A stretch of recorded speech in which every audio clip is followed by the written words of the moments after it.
You are tuned to Channel 90 WMK TV, Palmetto Valley, Royale, Valhallaburg, Pacifica City.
Thank you far too kind. Thank y'all so much for being here. Thank you everybody for being here.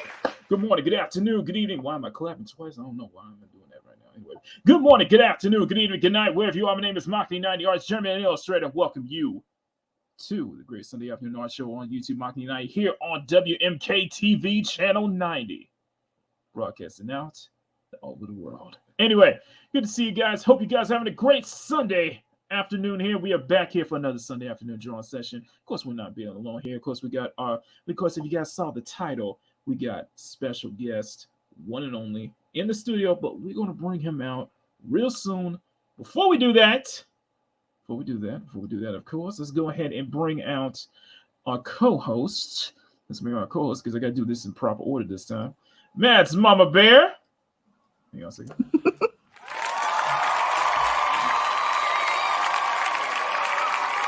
Hey, how you doing?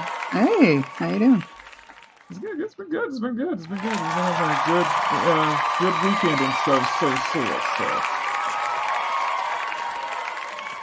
There you go. All right, now we got our another co-host here, the one, the only, the Lombardo himself.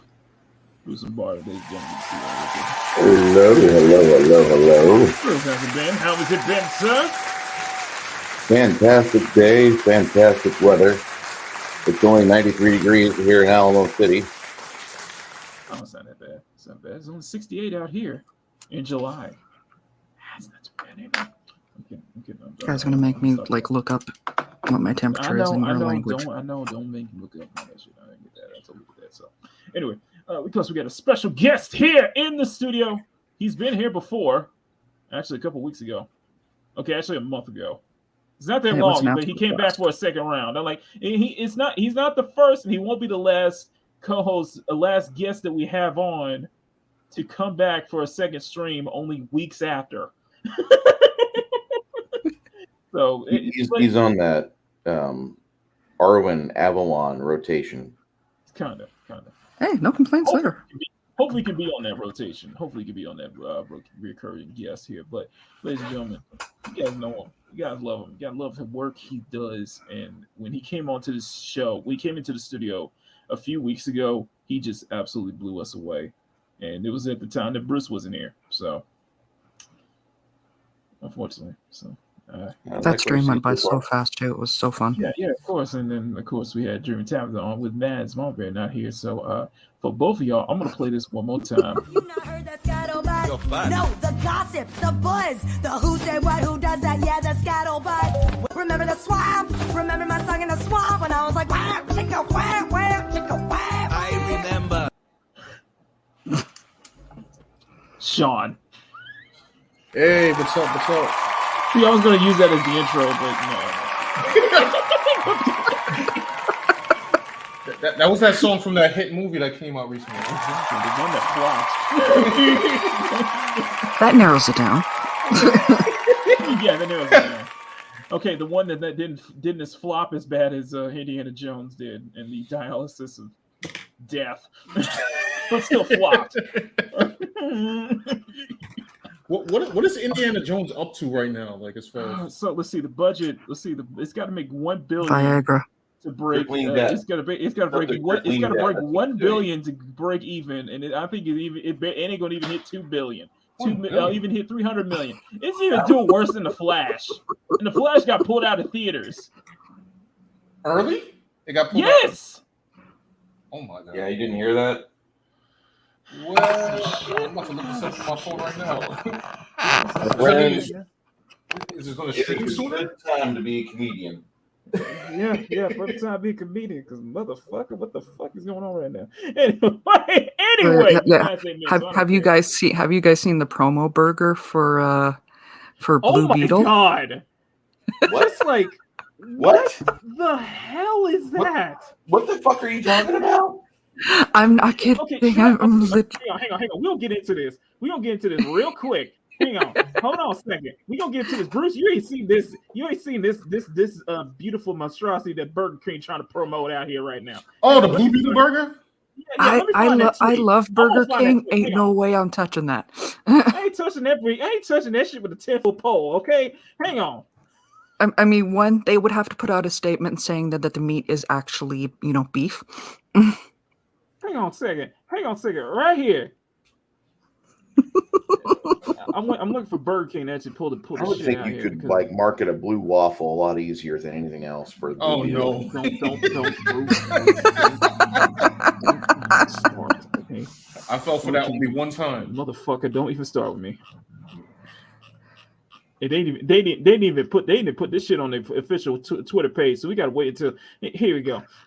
This disgusting thing right here. This disgusting thing right here. Hang on, I'm gonna share my stream out right now, and I even got my camera on. Hang on. Anyway, hold on. Hold up. Wait a minute. Let's go back. I you know what, Megatron? I would believe it. Who came up with this idea? Who came up with this idea? That tell me they're giving that away for free, right? Hey, it's not given away for free. They can't be serious. No, it can't be. No, I've heard reports on both sides saying that it's fake, and some saying that, oh my god, it's actually real. So I don't know what to believe. But if it's real, Burger King, please put out a statement stating what's in that patty.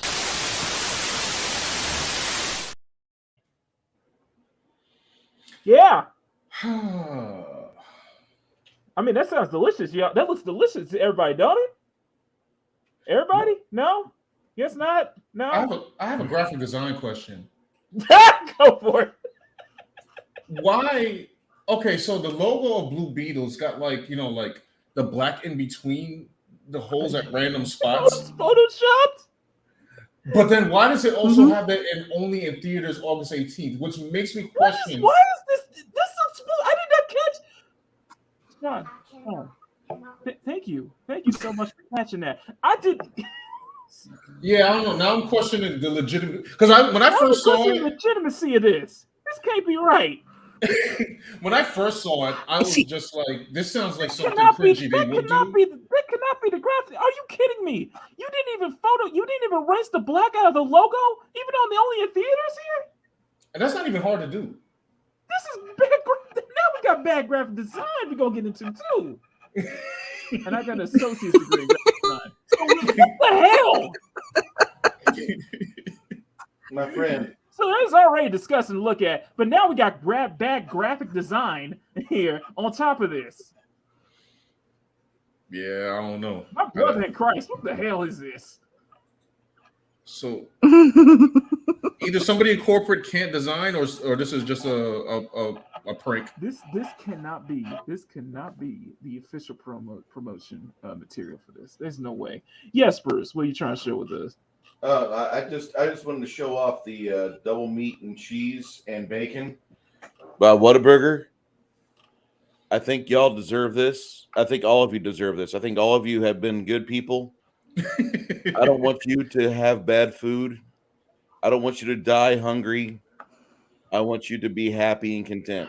This is what you need. That looks good. That looks good, but I think this brother over here, he said it best. I think this dude over here said it best with this screen right here. Just this right here. Hey yo, what the fuck? Hey yo, what the fuck? All right, so until further notice, I'm gonna give us if 25.75 that's not real. Because if that was the real material, that would be the point where I stop eating at Burger King from now on. And that was my first job. I don't understand why people still eat a Burger King. You don't want a blue bug and cheese? I'm good. I don't want red sauce. No. Fried up. Just no, Max. No. Meat just no. Thing. Just no. No. Oh my god, this is how we start off. We start off this shit right now. Okay. That. You ever have an octopus ink up your hand? So let's switch gears over to something a little more pleasant aside from what's on Sharon's page right now. By the way, I'm gonna blow Sean up just for a little quick here because it's a little cleanser. What are you working on today, man? This well, I'm gonna get to the real. This is Isom drawing up here. I just it's a funny thing that I have where I learn new techniques anytime I do fan art. Never my own stuff. I don't know why. I think it has something to do with like my mind is more free up and I don't have to think about design. So then I start experimenting. So I kind of just did this for fun, like during downtime. I don't even know what I can do with mine, man. That's all I'm gonna say. Because this is what we're working on today, ladies and gentlemen. This is what we're working on today. The next illustration, the next drawing for our channel members. This will be for resident tier members and higher. And because it's summer, I got to do my summer swimsuit selection series. And this one is of Laura Matsuda of Street Fighter V. That's nice. I like that. We're going Brazilian today. I'm still stuttering over Brazilian today. Bun. We going full Brazilian today. And Rye Kitty said, you can submit that to fan card content. No, I'm not submitting that because that's not Oh, what, the Reviverse contest? Yeah. That's what Rye Kitty's referring to you. All right, so let's go ahead and if you want, do you want us to focus on your screen, or do you want to share it on your end, or if you want, we can keep it. I mean, it's your show, man. Whichever. Okay. But what we'll do is just keep it at 4 like this, then. Cool. Okay, so we'll just keep it at 4 like this. Okay. Anyway, guys, thank you guys so much for being here. Thank you guys for sharing the stream out. As always, thank you guys for being patient. I know this was sorry we just had to wait till everybody get here. And before we say hi to everybody in the chat, I do want to make a couple of shout outs. So the first shout out that I want to bring up is shout out to, I know he's probably not watching right now, but I want to shout out to my boy T-shirt historian. He had unfortunate news on Thursday. His father passed away. He was with him until his timely end, and so he on Weekend Geek yesterday, we made sure to cheer him up and made sure to be there for him. So he's been very thankful about that for everybody. So everybody show support. So guys, if you see T-shirt historian, just show him some love, just show him support, just keep him in thoughts and prayers, man. We're with him, so we're with him the whole time, So I want to shout him out. The second person I want to shout out, I know she doesn't usually catch in on these streams, but I figured it'd be a disservice I didn't shout her out, and that is the lovely Jane Theory. Jane Theory, if you guys have not caught her stream yesterday, it was her last stream on YouTube. She is leaving. She is leaving YouTube for now. Just because she has had some family issues in the family that she's been dealing with, and just it has affected the quality of her work, and she feels that maybe it's time to step away. And we hope that Jane, if you're listening, we love you. Thank you for being such a huge just ball of sunshine for all of us here, no matter if it was the fellowship or whatever community it was. It's been such an absolute honor, and hopefully, we hope you come back someday, because it'll feel weird without hearing your absolutely soft, lovely voice. So, thank you, Jane Theory. Yeah, she was always delightful to stream with. So if she comes back in the future, it would be a great thing if whatever happiness you've got, you can try to reflect that back to her. Exactly. And she'll still be around. She'll be on I think she'll be on Twitch and Kick, just basically focusing on game streams, but the general kind of pop culture and culture war fellowship stuff that a lot of people within our circles they talk about. She is stepping away from that. So Jane, we love you, sweetheart, and we wish you all the best, and we hope you come back very soon to YouTube, because this place will feel weird without your voice, without hearing your voice and your beautiful thoughts. So we love you, Jane. Thank you so much. And then I want to address one more, and that is a shout out to a specific Twitter user. Her name is Comic Lover Mari. You guys may not know of her. Some people who are probably more active on Twitter probably follow her already. She posts a lot of comic content, DC content, such like that. She has been under fire for a lot, and I mean a lot of harassment. And it was almost to the point where she a few days ago, she did post a self-harm, self-deletion letter that got everybody worried. And I want to give you guys an update because Mads MamaBear sent me this tweet, and then I had to retweet it out immediately. From someone who is in close contact with Mari, they said that she is fine. However, she is not in the right headspace. She is not in the right mental state, and she is seeking some help. So, thoughts and prayers to Mari. Hopefully she comes back when she's ready and when it's time's ready. And, Mari, if you're listening to this, you do understand, that there are going to be so many people on Twitter. And Twitter is a hellish landscape, but you have a lot of people in your corner, and a lot of people will step up for you. So don't let these, hopefully you'll come back stronger, and hopefully you'll shake off and just ignore and mute these pieces of shit fandoms. These people have been harassing her like crazy, and these people go fuck. These people go to hell. So yeah.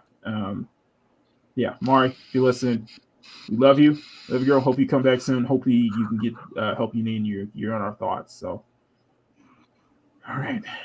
Now, anyway, that was if you guys do follow her on Twitter, then you guys know all about this situation that's going to be going on. It's an unfortunate situation, really. Huh? Mm-hmm. No, I was just saying. That's why I didn't mean to cut on you. It's like such an unfortunate situation. It is unfortunate, and this is sickening. It's just like you guys gotta. And the thing is with Twitter and such is that, and we were talking about it backstage, is just some people are able to kind of take the heat, and some people can't, and I gotta be mindful of that, and we all gotta be mindful of that. For me personally, it's just how it is. So just be strong, and be strong if you can, and always never people who. And the people who are dealing with it, just always remember you got people in your corner. You're always gonna have people in your corner stepping up bad for you. And, right. You don't let them get the best of you. Don't let them get the best of you. Because that's what they are. This is just fandom people. These are little kids. This is what we were talking about backstage. It's just this all. A lot of them. It's just pathetic fandom. Sorry. Yeah. And we're all about fandoms here. But yeah. Sorry. Go ahead. No, I am a big advocate for mental health. I'm open about my struggles with it, and I myself have come under fire many times, and a lot of the time, I generally shake it off, but I understand how when you get dogpiled on like she did, it can get overwhelming. I did have a run a few years back where I was getting dogpiled on, and it was legit getting too much for me. Everybody has a breaking point. Right. Yep. Oh yeah.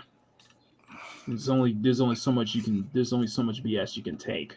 You can mentally take, So I completely understand that. So Mari, if when you're it comes listening, to Twitter, do not be afraid. Yeah, when it comes to Twitter, do not be afraid to use the block button. Exactly. I know some use it as a trophy that they've been blocked. I don't care. I don't. Your mental health always comes first. Me personally, I don't really block. I hardly block anyone.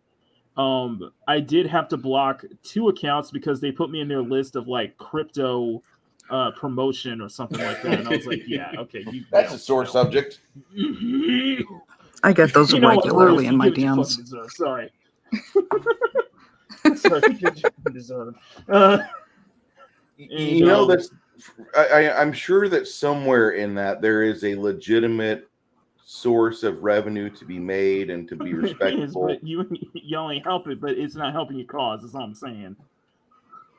Yeah, But you these guys been good at Bitcoin bad bots rap, that slide into your DMs almost make me miss the days when guys were sliding their bits into your DMs. Yeah, of course. Especially one Bitcoin bot that cost me my fucking. Sorry. Mm-hmm. Especially one Bitcoin That's bot what I that was cost me my referring to. Instagram account. I'm still warring against that one. It's worthless now at this point. Pretty sure that Maki doesn't have an 827 horsepower Dodge. It's just, and the thing is that, and I will bring this up with the whole Threads thing, because a lot of artists are moving to Threads. I might look into it, but it's associated with Facebook and Meta, and associated with I would Instagram. rather you go with local, dude. And I'm not anything in relation to that site is it's something I'm gonna have to really think about, because I'm not dealing with that shit again. I'm not dealing with it again. I'm already struggling with Instagram posting to the wrong Facebook account. I don't want to add an extra one to that. Exactly. So anyway, so let's get into it, guys. Let's say hi to the chat. So a couple things I just wanted to bring out, guys. But yeah, just keep everybody, Jane, Mari, everybody, thoughts and prayers, guys. Show them support, guys. We support each other here. We care about each other here. That's what's important. Okay, so that's all about. So anyway, first up, we got the one and only Power 800. We got a lot of art discussion to go into, right, Sean? Let me see. Oh yes, definitely. Sorry, I was zoned out for a second. Oh yeah, exactly. Making crucial art decisions like erasing this discoloration. And I want to say good morning to the one and only AFK Bard. Good morning, sweetheart. She's one of our channel members, one of our first ambassadors, and she's the one who sent me a DM before we went live that I sent the StreamYard link instead of the actual YouTube link. So you're gonna have a lot of people. Thank you so much once again for that, for kind of pointing that out. I'm still mad at you for last time. See, she's got your back. I'm still mad at you. Hey, she was the only one that actually told you. You didn't tell me at the start of the stream. Don't shoot the messenger. 20 minutes afterwards. You told me. We still love you, AFK Bard. She still told you. 10, 20 minutes after the stream, after we were going live, that I sent the wrong link. Those Japanese girls needed the single-handedly exposure. created No, you didn't send them memes on the channel. Wait, what happened now? You didn't send the wrong link. The entire everyone who saw it loved it. That was a blow to my ego. Okay, that was a blow to my reputation. Sent out some inspirational material that probably wasn't supposed to be seen by everybody. Gotcha. But he showed up, instead Sean, of adding in the Sean, it was a horrible the link site, to the it wasn't a horrible site. I'm sure it was purely research purposes. It was shameful. It was absolutely shameful. Okay, sometimes you have to go get some good research. It was shameful. All right, I should know better. It was entirely scientific. I am the captain of this ship here. I should know better, okay? I was so happy that Maki shared with me the Death by Snoo Snoo subreddit. It was shameful, okay? I am so happy that Maki has shown me what Reddit can do for me. My life is so much better. Oh, it was Reddit. Oh man. No, it wasn't Reddit. It was a YouTube video. It was a YouTube video. I mean, it was just some volleyball players. There's nothing to be ashamed about. I'm sure it was pure research purposes. They probably need money. It was a bunch of 20-somethings pretending that they're high schoolers. Oh man, they were legal. Upset. I thought it was great. I mean, no one in the chat was upset. Shameful. They had big old smiles on them. Did you see them badonkey donks? That's real great. Shut up, Bruce. That's what you want, Bruce. Oh, come on. If I had posted something similar, but from my standpoint, y'all would be roasting the heck out of me. She loves Yes, Mr. exactly. But this Snuffleupagus. was my but this is my channel. This is my link. I should hold a professionalism, and so I'm still mad at AFK for not waiting until 20 minutes later when we got live that I sent the wrong link. That was the right link, sir. Like I said, don't did it shoot the intentionally. messenger. She was the one that actually told you, though. Would you have Everybody rather have else gone told through the me. whole You stream could've- having she could've left that told up? me at the start. Hey, Maria. She could have told me at the start, okay? I just gotta say that, You are like, my- that was I a love good you, link. lady. AFK, you're my biggest supporter. Thanks to Baptist, okay? I mean, Yeah, maybe it was good that's for why. promotion. You know, Mock, this reminds me of the time.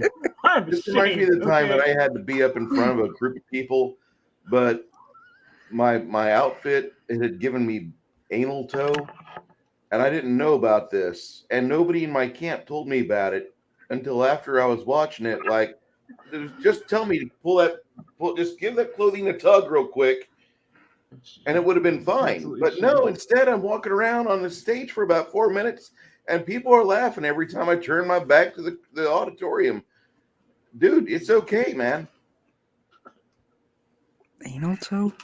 You know what? You expect me to hold a standard here, okay? Oh yeah, Standard sure. professionalism. That will never happen. That's my what friend. these people came for, okay? Anyway, hey, okay. I'm a bit confused at the time of the stream. We'll figure it out. It's understandable. Yeah, they're not coming for Lombardo watching the toaster run of my uncle's Tom, so we're fashionably very big. That is. Maki. They're not showing up for Masterpiece Theater. What do you mean they aren't? I've been trying to carry They're not that's what I've showing. been They're trying not. to carry They're not myself showing for up the past expecting 3 years. Sorry. They're not showing up expecting Masterpiece Theater. They're showing up expecting seeing Big Badonkadonks. No, respect for art, okay? This is what it's about. That's what I'm supposed to hear to bring it to them, okay? But Exactly. But it's art of They respect the art of Big Badonkadonks. These people don't have That is a very artful subject. Me and the work I've created here. We Look are for new trying co-hosts. to help the youth of America. The youth of America are so confused. Your subscribers are more than happy to support your art with both hands. We are men of culture and women of culture. Yeah, Do you not understand excuse the me. benefit society do? This, Exactly. I'm sharing a photo. In fact, we gotta bring out the anthem again. We gotta bring out the anthem clip. So for my CSF Nation members, stand up, please. Oh, you slay me, tiger. You are the fly in my suit. You are the eyelash in my eye. You are so busy blowing out bad vibes in every direction that we are all choking on your secondhand smoke.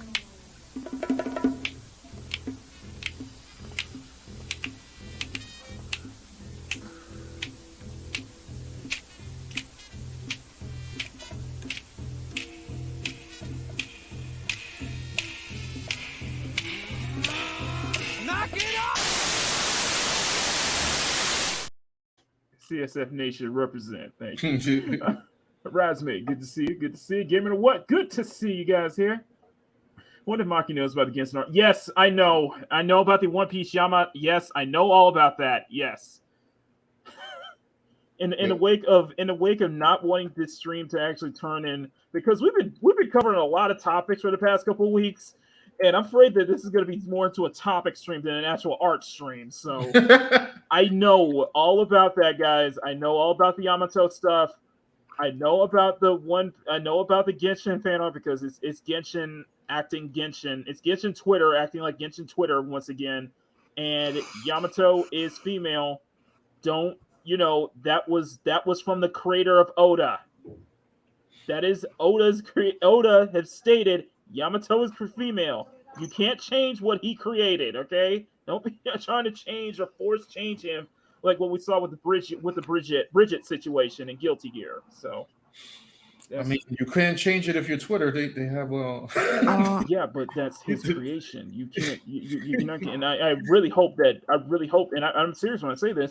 I really hope that Yamato doesn't fall into peer pressure and that would be terrible. That would be horrible. So Oh, I mean Oda. Oda. Actually, But, I don't know if Dante's still. Dante's covered it. Yeah, Dante's been covering it. I don't know if Dante's still in the chat, but I was going to say I think he's talked about it. Yeah, I've been a lot of people have talked about binge this. watching his shorts. Yeah, his Dante's videos, talked yeah. about it. Rev has talked about it, and I think Hirohei has talked about it. A lot of people have talked about this whole thing. It's like, no, you can't, because there's a lot of fan art that's just trying to claim that Yamato is trans and such like that. It's like, no, she is canonically female from the creator himself, and I really hope that Oda doesn't cave in to their demands, because that's, One Piece is popular now. One Piece is a big thing. So, well, One Piece has been popular for years now. So, anyway, yeah. Yeah, So it's yeah, going I on know like 10 about years. that power, so I already know. And we got holy. Hold on a second. Mm-hmm. Okay, first off, stunning. Hello. That will never, Yes. that not in this lifetime or ever any other lifetime, will refer to you as anything in relation to that term daddy, okay? So, no, you're not gonna, it's not gonna happen. Second, thank you for the gifted memberships, guys. I really appreciate that. Thank you. Welcome, Jerry Mendoza, Parrothead, Awesome One, Kenzo, and Heron of Alexandria. Welcome back, or welcome to the CSF Nation, guys. Thank you, thank you, Stunning, for the 5 gifted memberships. You guys are freaking amazing. Sadly, I got rid of all my Street Fighter clips. So, Aw. I'm pretty certain jury. We'll just play this again. Just play this again. Oh, you slay me, Tiger. You are the fly in my soup. You are the eyelash in my eye. You are so busy blowing out bad vibes in every direction that we are all choking on your secondhand smoke.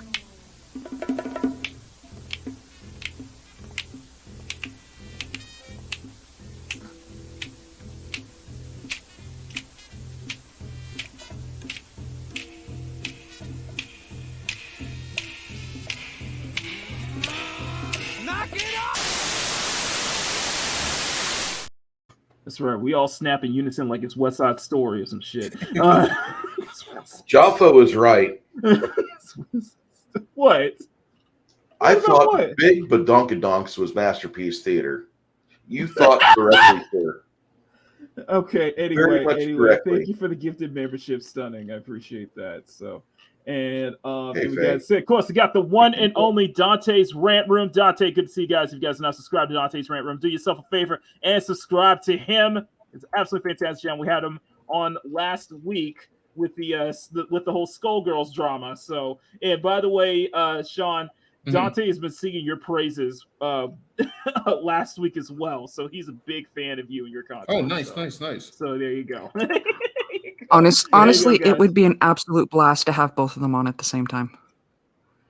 It would be pure chaos, and I would live for it. Hey, to Maria. Okay, so we'll get to that. Yeah, maybe down the line. We still got Putting another the month of thought this in your head. We still got another 2 months of this season, so anything can happen. All right, next up, Ghost got Mazon Bear saying hello to everybody. Salute to Dante as well, and Jafo. Jafo, good to see you, my friend. Jafo is a fantastic artist and creator. If you've not seen the stream that he was on with Jinja Ninja last Sunday, do yourself a favor, do so. Hopefully, I can have Jafo on as as a guest as well. I don't think I've ever streamed with him. What do you mean gaming's leaving? That'd be fun. I have not Wait a streamed minute. with What do you Jafo. mean gaming's leaving? Huh? I'm leaving. Oh, it was because of the scuttlebutt. Okay, yeah. AFK is my ears want to vomit.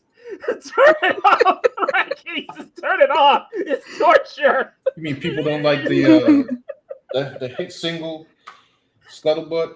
Yes, Is that the official name of the song? It's the scuttlebutt. Yes. The lovely sounds of Aquafina.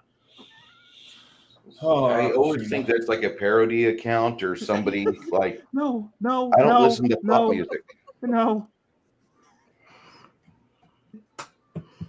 What made Disney think that was a good idea? Like, Aquafina is an entity in her own right. Marvel's hating her. To her. I think in order to describe that accurately, when you instead of saying pop music, add an extra O in the word pop. Dial of dog. Viagra. This one said Viagra. I think that was Bruce. No, that was Mads said Viagra. No, that was me. I know what Mads is talking about here. The dial of herpes. I may have a picture from work. It did. I did not know that for the Flash promo burger. The dial of adult diapers. You mean like this, Mads? Kitty. Hey Eli, and then dialysis of death. That's what I just said. The beef is made of real. No. Well, you did ask what's one of you guys asked what's what's keeping Indiana Jones up? So Viagra. No, I mean the blue beetle. It's made out of real beetles. Ew, no. Better be for free. Who's paid for that? Exactly. First time the Curse Spider-Verse. Wait, there was Smurf Burger. Now they have to make death bees out of the grimace. Oh, that's right. There's the death. You guys don't know. Okay, Matt has told me this, and I don't know this, but there's I did send it to him around with the whole grimace shake. Oh, the SCP apparently it's Grimace's birthday at McDonald's. Apparently, so there's a whole meme about that, the whole grimace shake thing. I'm still trying to figure out. I sent it to your inbox. I know. I saw fan art of it. There was a fan art of Tatsumaki from One Punch Man drinking that falling dead. It started off, and I sent the link to this article in your inbox a while back. It started off. The initial guy who did it was inspired because of the Spider-Man memes, Spider-Man videos some guy did. So he decided to turn it into some sort of, joke, death, thing. And it just took off. That's how you do it, guys. Some of them are really entertaining. I'm not even going to lie. Eli says, I'll take 2. Excuse me? Oh, no lie. Excuse me? I'll take 2. Oh, who is it? Jeannie Weenie. And Jafo said, she did a fantastic grimace one. Really? Did someone say blue wop? Excuse me, Jafo. What? Oh, yeah. No. That's what I love. Nestle Crunch.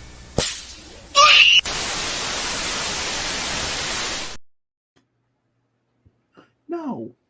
Just no.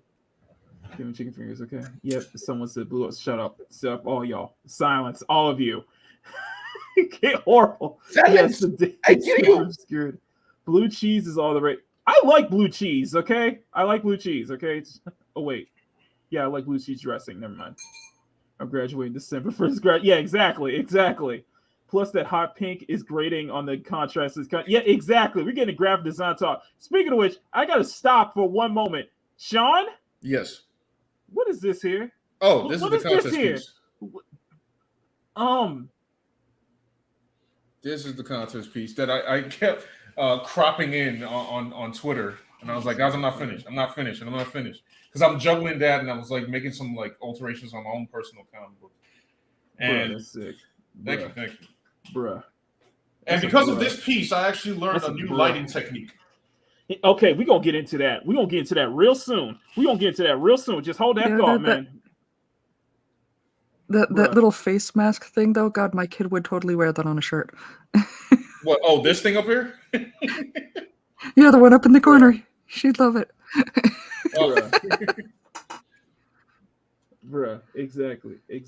I'm gonna keep him up because I gotta share this. You can submit that to the fan art contest if you want. Exactly. Give me 5 guys. I love 5 guys. Absolutely love 5 guys. Some of them from an episode of SpongeBob. Exactly. Just get rid of the veggie BS and you'll have the perfect sandwich right there. Ready patties. Exactly. No, I mean the other one. Jeez. Who the hell wants blue on a burger? That look cancerous. Just like something you would eat when you write your goodbye to your loved ones. I'm done. I hate to say put me on this plate. Oh, Bruce is on fire today. That's another one. That's another one, Bruce. I'll give you that one. That's another one. Good. That's a good one. I'll give you that one, man. All right, existence. It ends July 20th. Oh God. And Lucky Dako, good to see you. Might have time, man. Oh, so yeah, the okay. So people who are participating in the fan art contest, it ends on the 20th. If I'm correct, I'm going to double check that. Yeah, it is on the 20th, guys. It is on the 20th. And yeah, guys, show some love to Mari, show some love to Jane, show some love to everybody we bring up as well. So definitely that. Palmies, man, good to see you, sweetheart. Palmies, let me know where you're stationed at today. If everybody knows, Palmies is a truck driver. She's long haul trucker. Long haul. So she's always traveling around the country, and helping to keep the country going. You know. Nice. We need it. We need her. We need people like her. We need our truckers. We need our farmers. We need all of that. By the way, I think it was the president of Holland is stepping down because of the policies that they were trying to implement, which caused a huge backlash, including the farmers who work in it, including the Dutch farmers as well. So yeah, we need our farmers. We need our truckers. We need. All of them. You guys keep this country. You guys are helping to keep this country going. So, no, man, but you could just get a Bill Gates. He's making up meat, right? No. This motherfucker's evil. Okay, that motherfucker creating. He is evil incarnate. And I say this as we're using a Microsoft, and they say this as we run Microsoft right now. This motherfucker's evil. All right, somebody ship him the gaming Linux machine. Hey, Parrothead, how's it going? I was about to sneak in. She shut up. And Kenzo, good to see you, my friend. Good to see you, Kenzo. Let me know if you showed up in. Let me know if you showed up in Ginger's stream last night. I know he did a show last night there, and it was the right link. Oh my God, shut up, y'all. And then we got.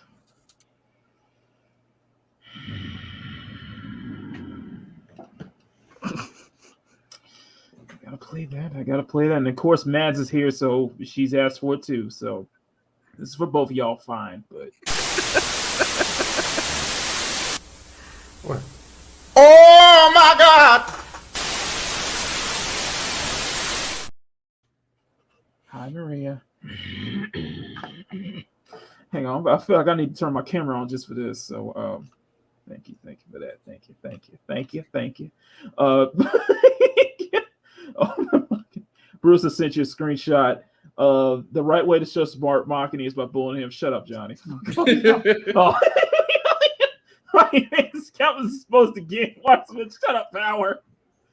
I was expecting Shakespeare. Exactly. He's on my side. See, Studying is on my side. Tell me about it. You can use the goods for pose references. And Bridget is a guy. Yes. I want to get into that. Oda's death threats are digivolving too. Still, exactly. Oda's death threats are still digivolving. Exactly. About Badonkados' masterpiece theater. Exactly. This is theater. See, y'all take me seriously. Unlike the rest of this panel, except for Sean. Right, Sean? Oh man. Okay, I'll take that as a no. Never mind that. Challengers they are.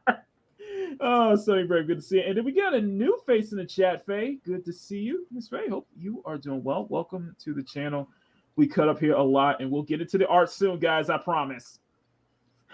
Kansas says glad to be back, and then we got a.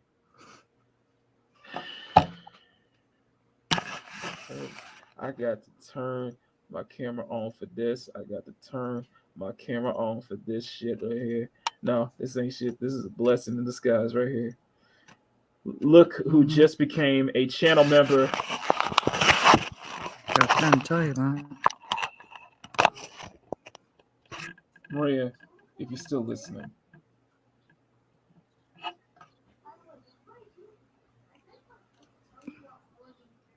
Oh my God! Yeah, I'll say that. Thank you, Maria. Thank you for being a member in the resident tier. You have always been cute, sexy, and fun in my eyes. So you're just more cuter, more sexier, and more funner now. What the hell am I saying right now? forget I said that. Anyway, Maria, thank you for becoming a channel member here, and and embracing my insanity live on air. So, anyway, this is a therapy session right here. So, thank y'all so much. No, that's not gonna happen. Thank you, Maria. Thank you so much. Sauce and Skull was the reason why a lot of these SpongeBob parody diss tracks are so popular. Better, exactly. I swear someday the CIA will use a Skullbuzz song as a torture device to make Forest Spots talk. See, here's the funny thing about this song. Okay, when I first heard it, it was annoying, but then I heard it again. I'm just like, I'm ready to punch the person next to me, which in this case, if I play it again, it'll be Bruce down below. That song makes me want to punch somebody out. Sorry. The Blue Beetle started the zombie apocalypse in Zombieland. I know, right? Right, Kitty? Yeah, hopefully love to have you on soon. We hope to have you on soon. And so is you, Dante, as well. Maria's like, yes! Yes, you can stop me, Superman. Oh my god, we got so Jack is cutting up. Everybody is cutting up. Oh man, thank you guys so much for being here. Thank you guys so much, guys. Please share the stream out, step on that like button, all of that good stuff. We really appreciate it. So anyway, to my to Sean, I'm glad you're here. I'm glad you're here. Thank you for taking the time out of your day to spend it with us. No doubt. Bruce, Mads, thank you guys so much here. We got a lot of things to talk about today. I want to ask you we have something very important that I think is very well that needs to be addressed. Fucking bears. Oh my god! What? How did I not tweet about this yet? Oh, because you take me out for a few drinks first. I'm sorry. I figured you would know. I figured you would understand that, but I'm just going to say, Bruce, you need a couple dates. Bruce, do you know about this? I do. A friend of mine made a video about this last night, and I did a dive on it after our game. We did a 9-hour stream of gaming yesterday, so I couldn't really focus on it much. But once I learned from Eric what was going on, and I saw the content that had been released in its gameplay format, I thought, wow, this completely is not aimed to sell to me. And I played the first Baldur's Gate 1 in 98, the PC version, not the console, that was Diablo reskinned. Yes, I know, Bandito. Jinja is doing a show later on today at 4 p.m. So, I played 2 hours after. But Mads, I assume Sean, you know all about this, right? Yes, unfortunately. Well, okay, so I will say I've never played Baldur's Gate, but I did see that Kotaku article, and then I saw the video, and I hated my life afterwards. Okay, I played Baldur's Gate, the console version, personally. I think this would be a good topic for discussion here. So let me share this beautiful little moment right here. I'm not sure what effing bears has to do with it, though. Kotaku listed this as a plus. I don't understand why they felt like the bear needed to be added. By the way, I'm with this. I'm with this. I empathize with that's my spirit animal. I empathize with that squirrel. In fact, I empathize with every single animal in that forest who had the displeasure of seeing that monstrosity. Okay, you know what I feel like? That squirrel's like, what the? So you know how the entertainment's been coming out lately, and it's just been like kind of a flop show because they try to force every kind of like subject, topic, and agenda into it. So I feel like with this Baldur's Gate 3, I mean, I don't know for certain, but I bet you if I look through the staff, right, it's like the typical Twitter type. And I'm not going to get into it, but somebody approved this bear thing. There is a, all I'll say is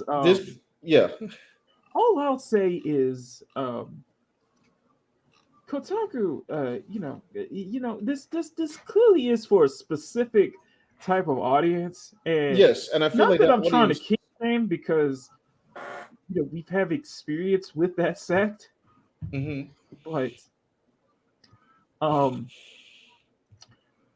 I'm saying is, and I think if you guys follow V on Twitter, because this is going all over the place, by the way. I'm gonna share this. This is the first thing that brings up, and hopefully it's not explicit, but this is some of the first things that bring up here. So we got here petition Kotaku to shut all remote island because this is okay, but here they say Jill should be pretty. Hang on. No. There's more. Here, hang on a second. Gizmodo over and move all content. Okay, so it's that's Sophia Narwitz. Kotaku is like, this is okay, but Melanie Max says hating free female characters again. Yeah, that's true. So let's keep this going here. This is all about Final Fantasy 15, Final Fantasy 16. Yep. So they're all bringing up this here. So this is Kyle. If you guys are not subscribing to Kyle on his channel, please do yourself a favor, do so, because I get some of this shit. So hang on. I think V said it best. Hold on a second. There's a great here for V here. He put it best, and I think it basically describes everything to a T here. So where is it? This here, because this isn't okay, but this is okay, right? Hold on. We got more than that. The sorceress for Dragon's Crown. That's not okay. If you guys remember Dragon's Crown, you truly are a man of culture. You truly are a man of culture if you remember Dragon's Crown. Excuse me, sir.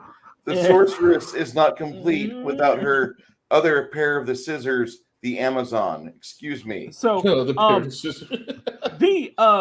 V said it best. And I agree with him 100% on this. I don't want to hear it from you. I don't want to hear it. I don't want to hear it from any of y'all.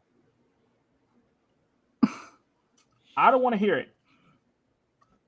I mean, I don't want to hear it. Great movie that you're missing out on. No, here. This is okay. But this is the same outlet that put this out. Lost Ark's depiction of female characters feels out of date.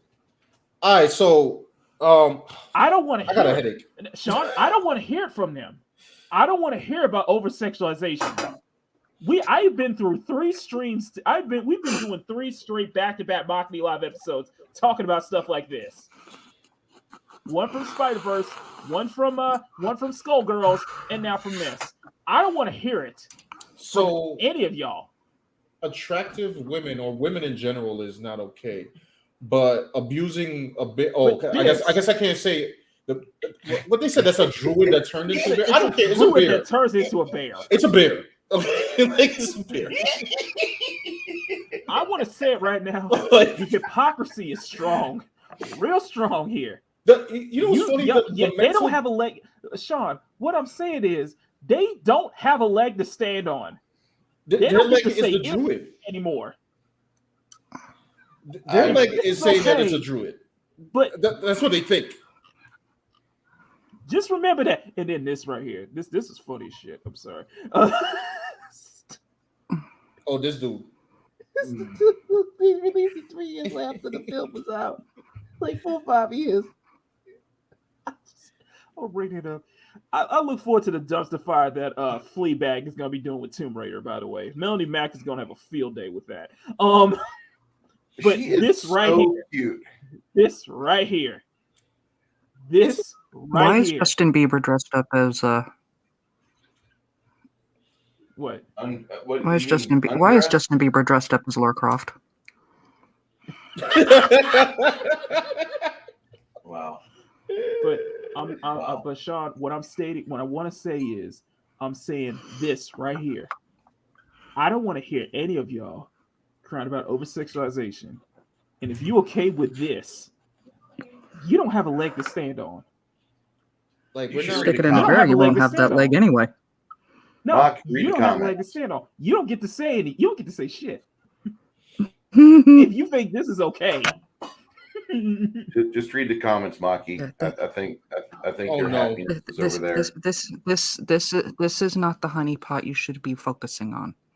Exactly. This is a preview to me because I might talk about this on my stream tomorrow. Oh, please do so. I'm gonna be watching. I look forward to it.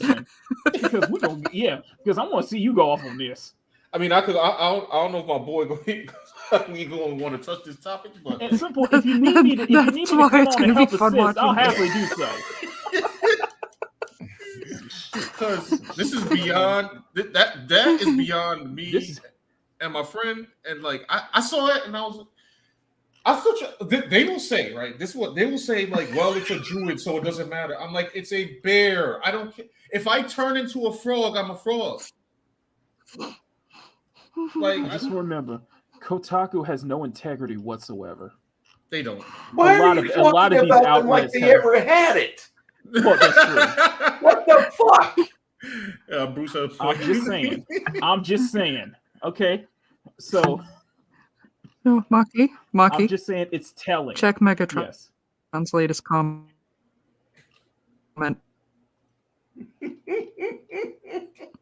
You should read the whole comments.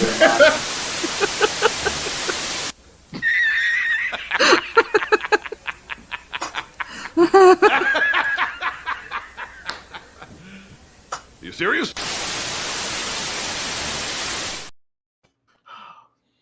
Let's get started here. Okay, D&D. Oh wait, D&D. Oh wait. You know what? This sounds like something that D&D would do. This sounds like something WotC would do, wouldn't it? Yeah. I mentioned that on Weekend Geek yesterday. This sounds like something WotC would do. Let's get one of the complete games better than Mass Effect. Okay, the first fine one of. Okay, now Eli. I don't know who you're referring to, but if you're referring to me, shut up. Anyway, 10-3 looks crazy. Cocaine Bear got a new band. I am not watching this. No, Riot, you're too pure. Riot Kitty, you're too pure for this world. Shield your eyes from it, okay? Did you ever see Grizzly Man? No. I gotta interrupt. Maki, did you ever see the movie Grizzly Man? I'm just waiting for Kotaku to disappear. Twitch should be on. Yeah, that's true. That's true. No, I have not. Okay, Grizzly Man is great. It's about this idiot. He's a photographer. He goes up to Alaska, and he loves the bears, the big brown bears you're not supposed to touch. Oh boy. He tries to get close to them, and there's a drinking game we have whenever he gets a little bit of aggression from a bear, and he kind of like withdraws a limb. He's trying to touch the bears the whole movie, and like you get drunk if you have a shot every time the bears like say GTFO to him. This ain't it. And this ain't it. This is so a particular good. Sect, okay? The end of the movie is so good because him and his girlfriend are in their tent, and a brown bear attacks him, and he tells her to turn on the camera, and she doesn't get the lens off, probably for our betterment, but the camera records all the audio of them getting chewed apart. Oh man, it is the best movie of all time. Grizzly Man is how that ends. Okay, that's the realism. I'm highlighting Riot Kitty's comment because if this is Riot Kitty, you know we effed up if this is Riot Kitty saying this. We are living in a Twilight Zone where screwing a bear is fine, but Booba is not. I mean, Riot Kitty, you can't be more right. And the fact that you have to say that is a problem. She's dead on though. Booba's not fine, but Boo is. That's a problem when it's Riot Kitty saying that. Riot Kitty's the one to say that. Hey, Boo Boo, come look at what's in my picnic basket. Riot Kitty's not into that kind of stuff. Oh no! He's not into the booba stuff. No offense, I'm just saying it's like a preference. But if it's Riot, if somebody is kind of pure as Riot Kitty saying this, addressing this out, we have a problem. Okay. So has society just moved on from humans? Like we're on some is that what we're doing now? I don't know. I don't know. We have serious fetishes going on here, but this is clearly for a fetish. I can't see it any other way. Okay. You know what? That's the funny part. That bear is smiling. Oh my! That bear is smiling. After the stream, when I'm gonna go to my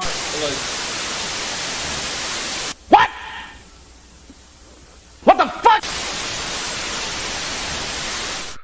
Sorry, Sean. Please proceed. No, later on after the stream, I'm gonna hit up my boy. We're gonna do some more art consulting, and then I'm gonna go to my girl's house, and I'm gonna ask her, "What do you think of this clip?" We need therapy.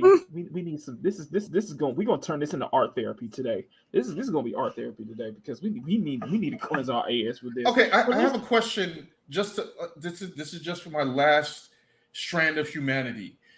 Okay, let me read this here. It says Baldur's Gate 3 has everything. Now, were they saying that as a positive or negative? I know they're saying it as a positive. I'm just asking. Polyamory, blood, ethic, blood sacrifice. Like I read the thing and I'm like, did they just try to are they just like channel every demonic thing they could into? I mean, hey, if people want to be polyamory, that's their business. But the bear and the blood sacrifice, Hold on. I'm gonna do this on the Wayback Machine because I refuse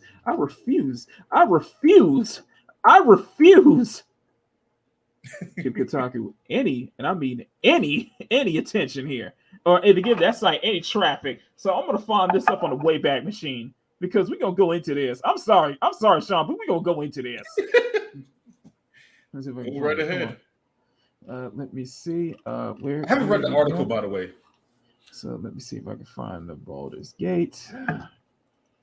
Hold on a second. Nope. Why is it not working? Why can't we archive it? Where's that Baldur's Gate shit? Okay. Where is it? Let's see. Okay. How about this Kotaku? Here you go. Go ahead. Talk about yourself because I'm gonna look for this. Right. I'm looking for this right now. Yeah, I didn't read the actual article. The headline was enough for me. I'm a nerd from a long time ago. Okay, I played Baldur's Gate 1 and 2, Throne of Baal, Tales of the Sword Coast. Those are amazing games. At the end of Throne of Baal, uninstall it. Acknowledge the fact you've had the best RPG experience on a console or PC. Right, and just be happy you experienced it because it was wonderful. Right. But whenever you see these people, I'm sorry, y'all. Just hold on. Just go ahead. When you see this, like Baldur's Gate 3 start making notes and they started putting out their PR as how they've changed the game or what they've done with the licensing, that was when my red flag started to drop because they started talking about the various things they were going to add to the game, which to me just detract from the entire experience of a computer role-playing game. When I play a computer role-playing game with my keyboard and mouse or my Xbox-style controller, I'm not looking for a masturbation enhancer. I'm not looking for something. I'm not looking for anything that's going to help me wank off. I've got the rest of the internet for that. For $49.99, you give me 20 to 60 hours of an enjoyable time clicking through choices and dialogue, having meaningful combat, having options to create a character that can grow and develop. And if I need anything that's extra sensory aside from the tactile feedback of my keyboard and mouse, I will have an amazing time finding it elsewhere. But for the game, I want a game. And the last thing I want is something that really challenges my thought process on giving the creators any more of my fungible resources. Baldur's Gate 1 and 2 was amazing. Okay, Bruce, let me go ahead. Let's go and get into this because I agree though. Let's go and get into this because yes, I have this in the private. Yes, I had to open a private private incog. I had to open this in incognito mode because I feel dirty having to share this out. But Ride Kitty knows exactly what I'm talking about. You have a point. I'm not into booba at all, and I can see this is some weird double standard. Exactly. So let's get into the, shall we? Baldur's Gate has everything: polygamy, bear fucking, and blood sacrifice. The druid Halsin can transform into a bear that's not just in combat. They sound happy about it. Mads, Bruce, sure does anybody I want to won't read buy this? it. Does anybody want to read this? Or should I read certainly this? don't. I have ears nearby that I can't read this with. Okay, Bruce, would you like to read this?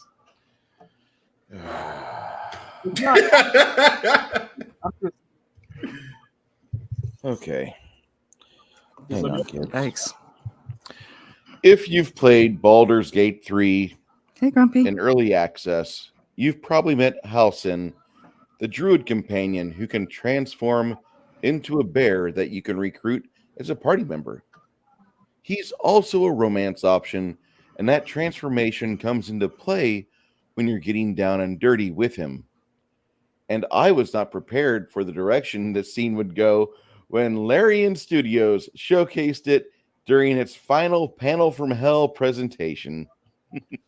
During the showcase, the team specifically highlighted romance, showcasing specific scenes as well as talking points about how these relationships will unfold over the course of the very long RPG. There are multiple romance options, and each love story will take you down different paths. Some storylines will feature or allow for polyamory. Others may have unhappy endings that can end with you being sacrificed to a demon. But these are broad strokes. The notable parts of the presentation were 2 scenes Larian showed off during the show. The first scene shown was an adorable dinner date with Karlach, a tiefling barbarian. Unlike what would come after, it was incredibly sweet and had everyone in the audience saying, "Aw." However, the stream took a hard left turn when it pivoted to the romance scene with Halsin. The exchange starts normal enough. The player, controlling the vampire Astarion as their main character, approaches Halcyon in a discreet area of the woods. As things start to get hot and heavy, he strips, and things seem to be taking their natural course. Then Halcyon loses control of himself and transforms into his bear form. He quickly reverts to human forms and apologizes. Sometimes this happens when he's giving in to his base desires. Depending on the dialogue choice you make, you can break things off with him here, reassure him that things are okay and proceed as planned, or you can tell him you like it. During the presentation, Larian was letting the live audience make decisions for the dialogue they would pick and demonstrate on the stream. And they found the bear form tantalizing and encouraged Halcyon to turn back. It took some persuasion, and Halcyon said that size might be a concern. Nevertheless, they persisted, and Baldur's Gate 3 let Astarion fuck a bear on stream. Near the end of the presentation, during a collector's edition unboxing, studio founder Sven Vinky informed the room the scene got the studio banned on TikTok. There's apparently more to the scene that was deemed not safe for the stream itself. So if someone wants to follow that to its natural conclusion, they'll be able to when Baldur's Gate 3 launches on PC August 3rd. However, PlayStation 5 players will have to wait until September 6th or until Sony execs can actually see what possible happenstance could persist in the storyline, which it will then get banned. Oh. I'm sure that this will get banned on Sony. What I want to know is, which is probably a rhetorical question, is Kotaku pro or anti-bear smashing? I don't know. I don't know. Judging by the this, way Kotaku reads, judging by this yeah, because clip here, judging by this clip here, it seems like they're pro. Yeah, because they said it has everything. Like I'm like, you're happy about this?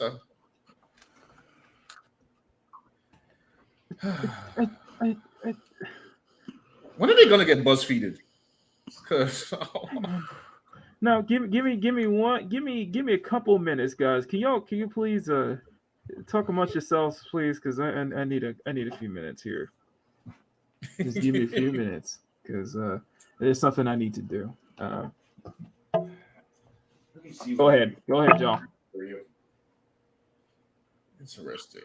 Mm-hmm. I wonder what the sales of this game are going to be like. Mads, is there any comments you want to highlight? I'm trying to see if I can. I am trying to find out if they have a rating for the game yet. Oh, mature. I hope it's mature. If this is released for Peggy 13, which that makes a lot of sense now.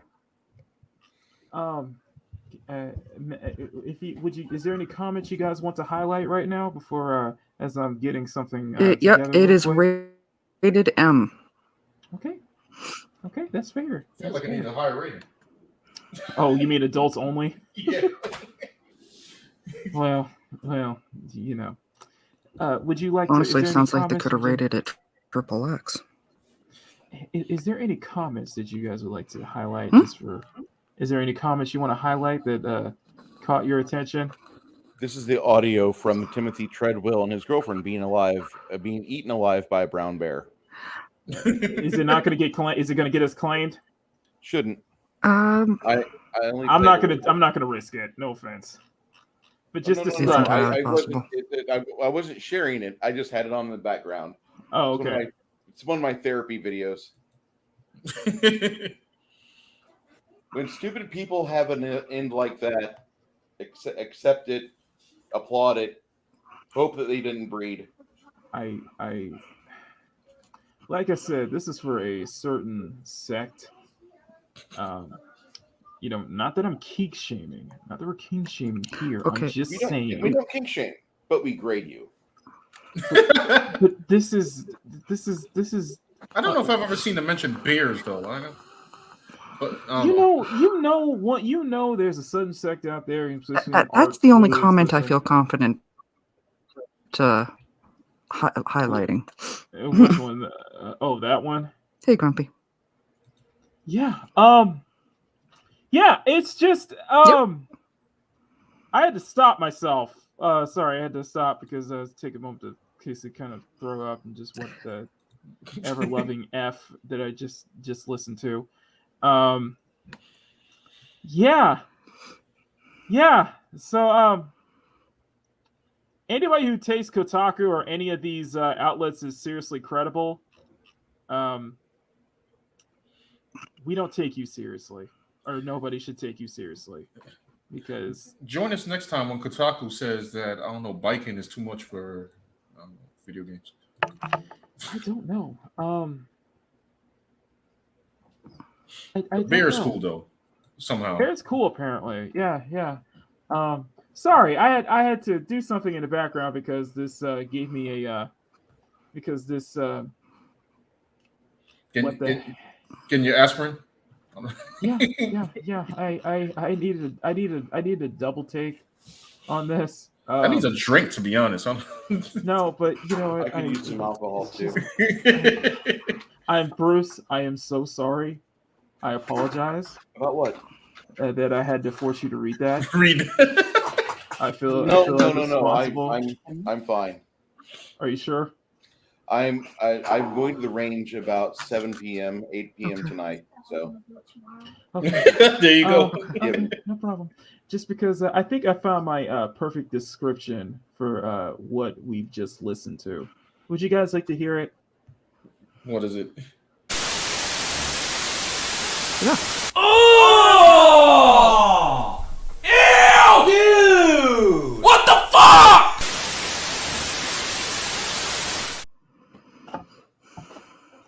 I rest my case. Altered State 3.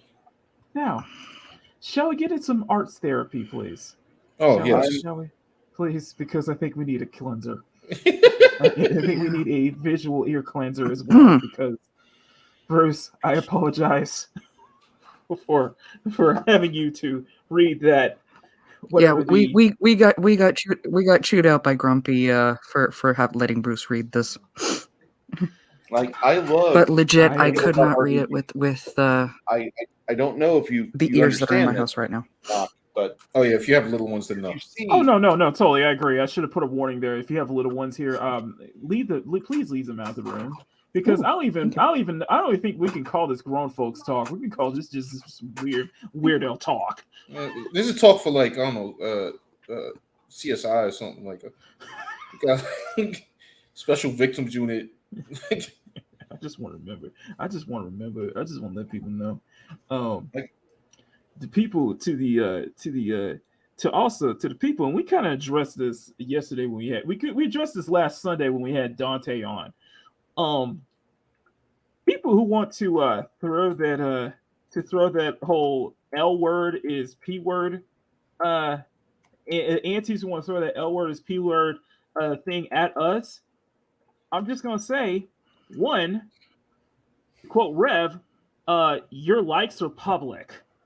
And two, if you found this, if you think that's fine, but if you think this is fine, but the whole, L is P word argument, you will never be taken seriously. You should never be taken seriously. You don't have you don't have any leg to stand on here. So, Sticking in a bear, you're not going to have that leg anyway. Exactly.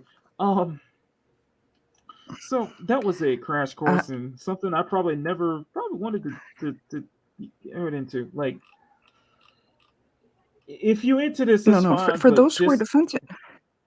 Go ahead, go for it. Go ahead. No, I'll let you finish. No, I'm just gonna say it's fine, but for those who just want, remember, if you into this, I mean, whatever tickles your fancy is fine, but just remember your shit is public, and the same sentiment, they won't have that same sentiment until Kotaku. You don't have any ground. You are. This is levels of hypocrisy that I've never seen. I've ever seen, because you guys are hypocrites. This is a double standard. This is okay, but something like this isn't. That's evil. Bring on the bear, bro. That's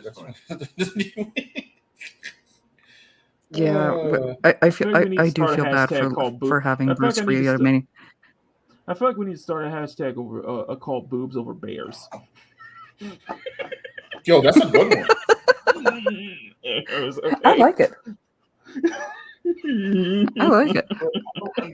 No, but for those who think that is acceptable, but boobs aren't, that's a conversation you need to have with your therapist. Okay. Well.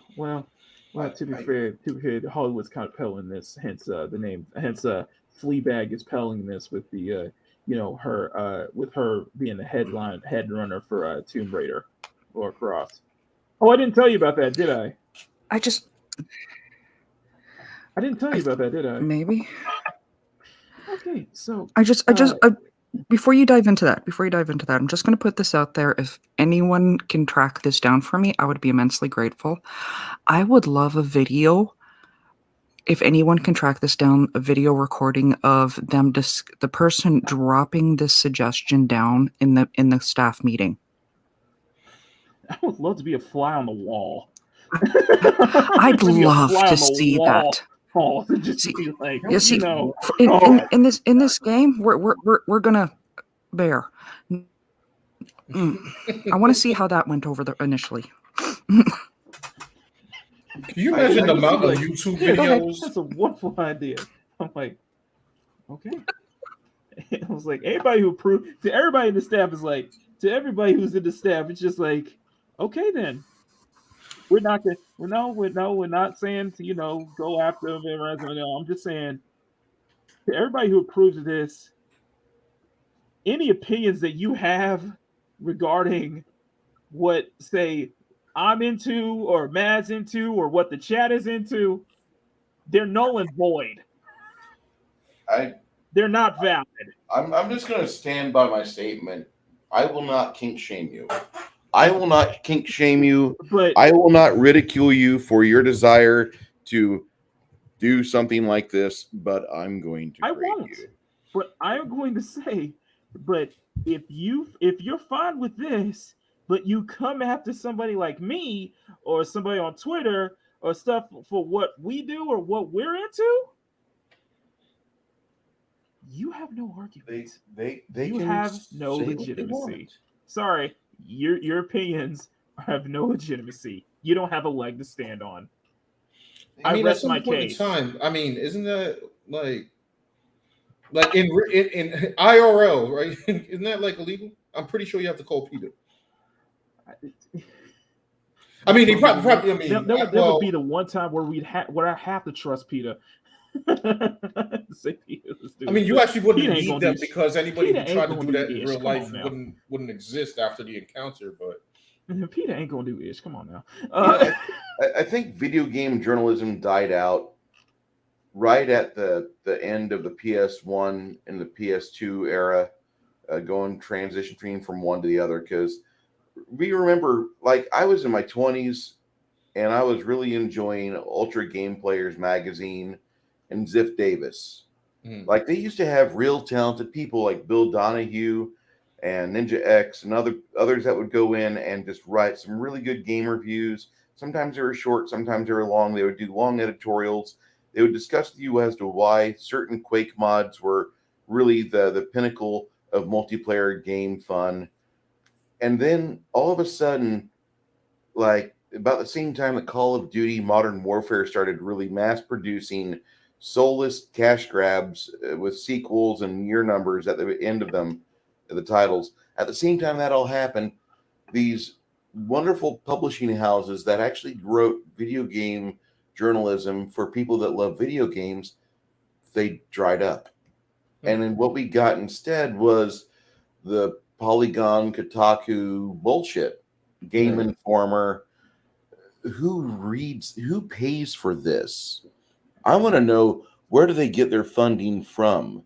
I want to know who actually believes the words that are written in these articles. I want to meet that person. I want to question them. I want to give them an intricate 100-question game test, history, knowledge, everything. I need to know how far they've gone in this hobby, because I'm absolutely certain 6 questions in, I'm going to receive this answer. Oh, I really don't care about that. I've never beaten any of the Super Mario games at all. I was a poli-sci major, and then my professor said I should dual major so I could make myself more marketable. And thus here I am, and now I'm writing about video games. Did you know that we're going to have a furry? There's going to be a furry section for the first time in a mass game. I kind of agree with. I do agree with Stunning. It seems there were a lot of drugs involved in that conversation. Yeah. I don't understand. I mean, you ain't wrong. I mean, you're not wrong, but yeah. Yeah. How can somebody say that, like, I believe in video games? I think video games are an art form, and then have this. Cue this cutscene again, you know. I mean, much of an art form, you know. That poor squirrel. I mean, that squirrel is just like, what the F? And it's like, that's it. I'm giving up on nuts. I'm changing my life. I'm done. I think every single animal in that scene, I feel bad for those animals. I feel bad for all of them. Can you imagine, like, somebody really sat there? I'm not well versed in video game production, but somebody sat there and rendered this, like multiple people had to come up with the bear model, the human model, the background, the squirrel, the tree, the environment, all around this scene. I want to know how long it took to make this specific scene. Like, yo, y'all really just spent. Supposed to be a druid. So that's what's supposed to make it okay. This is not druid representation. See, by the way, I want to send a birthday shout out to the one and only Jester of Sin. Jester, happy birthday! Happy birthday. You're our favorite druid. I know that this is a gross misrepresentation of your your people and your culture. So It is. to everybody's favorite druid, Jester, I wish you a happy, wonderful birthday. At least you know that you are going to be spending your birthday in sexy time with an actual human being, not with a bear, not with a. And Arlena, if you're listening, don't turn into a bear, okay? Yeah, that's not the kind of teddy he's looking for his birthday. Exactly. God, I'm sorry, but this has to be like a new video game low, right? Like I had never heard of. Well, like we had the hot coffee lows. incident and like come on now, we've had multiple lows this year. This has been a lot of years. They've been showing their ass all this year. They've been nothing but showing their ass all this year related to video games, haven't they? Yeah, I guess. I don't know, but the bear kind of topped it for me. I might have missed out on some of the controversies, to be honest. So. Hey, we have a new face in the chat. Hello, Kenny K. What's up, Helium Kenny. Thank you for being here, and I want to apologize if you saw anything beforehand because this is not what we cover on Makini Live, but this is some of the BS. Kenny's usually on my Twitter. This I don't know if he looked it up himself, but I was meaning to post. I apologize. I want to apologize if you did look this up. I want to apologize, please. We this is not what we do here. Yes, this topic was unbearable. Don't worry, you'll get to hear it again tomorrow on my stream. You love me. But just think how well this could actually work out for them. Now they could partner up with Kraft for bear nut butter. Oh no! You're fired. Oh right, you're unfired. I need you. Come here.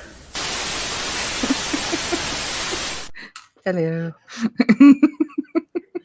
That was great. MamaBear, I didn't realize that you ironically have a bear in that coffee cup. It's actually something I'm working on for an intro. Oh, cool. For my morning cafe streams. Protect that bear from. I mean, I am MamaBear. So when he started off this conversation with effing bears, I'm like, you need to take me out for a couple dates first. I knew you were going to. Right. I knew you were going to go there. And you knew damn well. And you know damn well. I must say, the discussion forums on Baldur's Gate 3 on Steam are funny, and I assume they're all down for this, right? Wait, what? Right? Oh no, they aren't. They're going ahead with this. This is a greenlit thing. They're going full bore into having over 1,000 special effects and CGI artists getting paid to animate. Wait, who is in furry here? sex Who scene. is in here? Hold on. Slow down. We got a celebrity in here. Ladies and gentlemen. Jumper? The one, the only. If I can scroll down and highlight this comment. John Harrison. Jumper, good to see you, my friend, guys. If you guys are not following Jumper on Twitter and on his Patreon, which I will share your Patreon, do so right now. He also has a fantastic Instagram. His Instagram, everything about his work is fantastic. And better yet, you are a celebrity. Nothing like what we just saw with You are a State. celebrity, okay? You are a celebrity, Jafo. So don't start with me, guys. Jafo, I've been friends with him for a long time. He is a fantastic artist in his own right. Great friend, of course. He comes from the same group that we hung out with. back on Instagram, and he's still with them. You know, Northern, Kells, Art Dog. You know, that entire group. You know, y'all came from the. You know, we're all kind of coming from that. So, Jafo, good to see you here, my friend. Yep. You are absolutely killing it right now. So, is John is on? Jafo draws on his. You know what? In fact, I'm gonna do this. I'm gonna do him a solid. I'm gonna art bully him. No, I'm just kidding. I'm gonna art bully him. No, but I'm going to share him. We're going to share him. I'm going to share his Twitter, so that everybody knows who I'm referring to. He's been on the channel a couple of times beforehand. He's been on the channel a couple of times before. Mm-hmm. So this one is sorry. There we go. And let me see my boy here. Yes, I'm going to shout you out, Jafo. Don't even stop me. There you go. Jafo, you know your stuff is gorgeous. Jafo, your stuff is gorgeous. We love it. He is purveyor of the buff. He is purveyor of the muscle. And pray that I have anything that isn't Laura Croft. I gotta do some Laura Croft stuff there for him. But I'm a Sean. John. Oh, absolutely. We should. Absolutely. We should get the whole community doing up a version of Laura Croft. This is some of his work is absolutely fantastic stuff, and that is of his character. And yeah, I am longtime friends with him. He is absolutely fantastic. Great time lapse. Oh yeah. Mm-hmm. Oh yeah.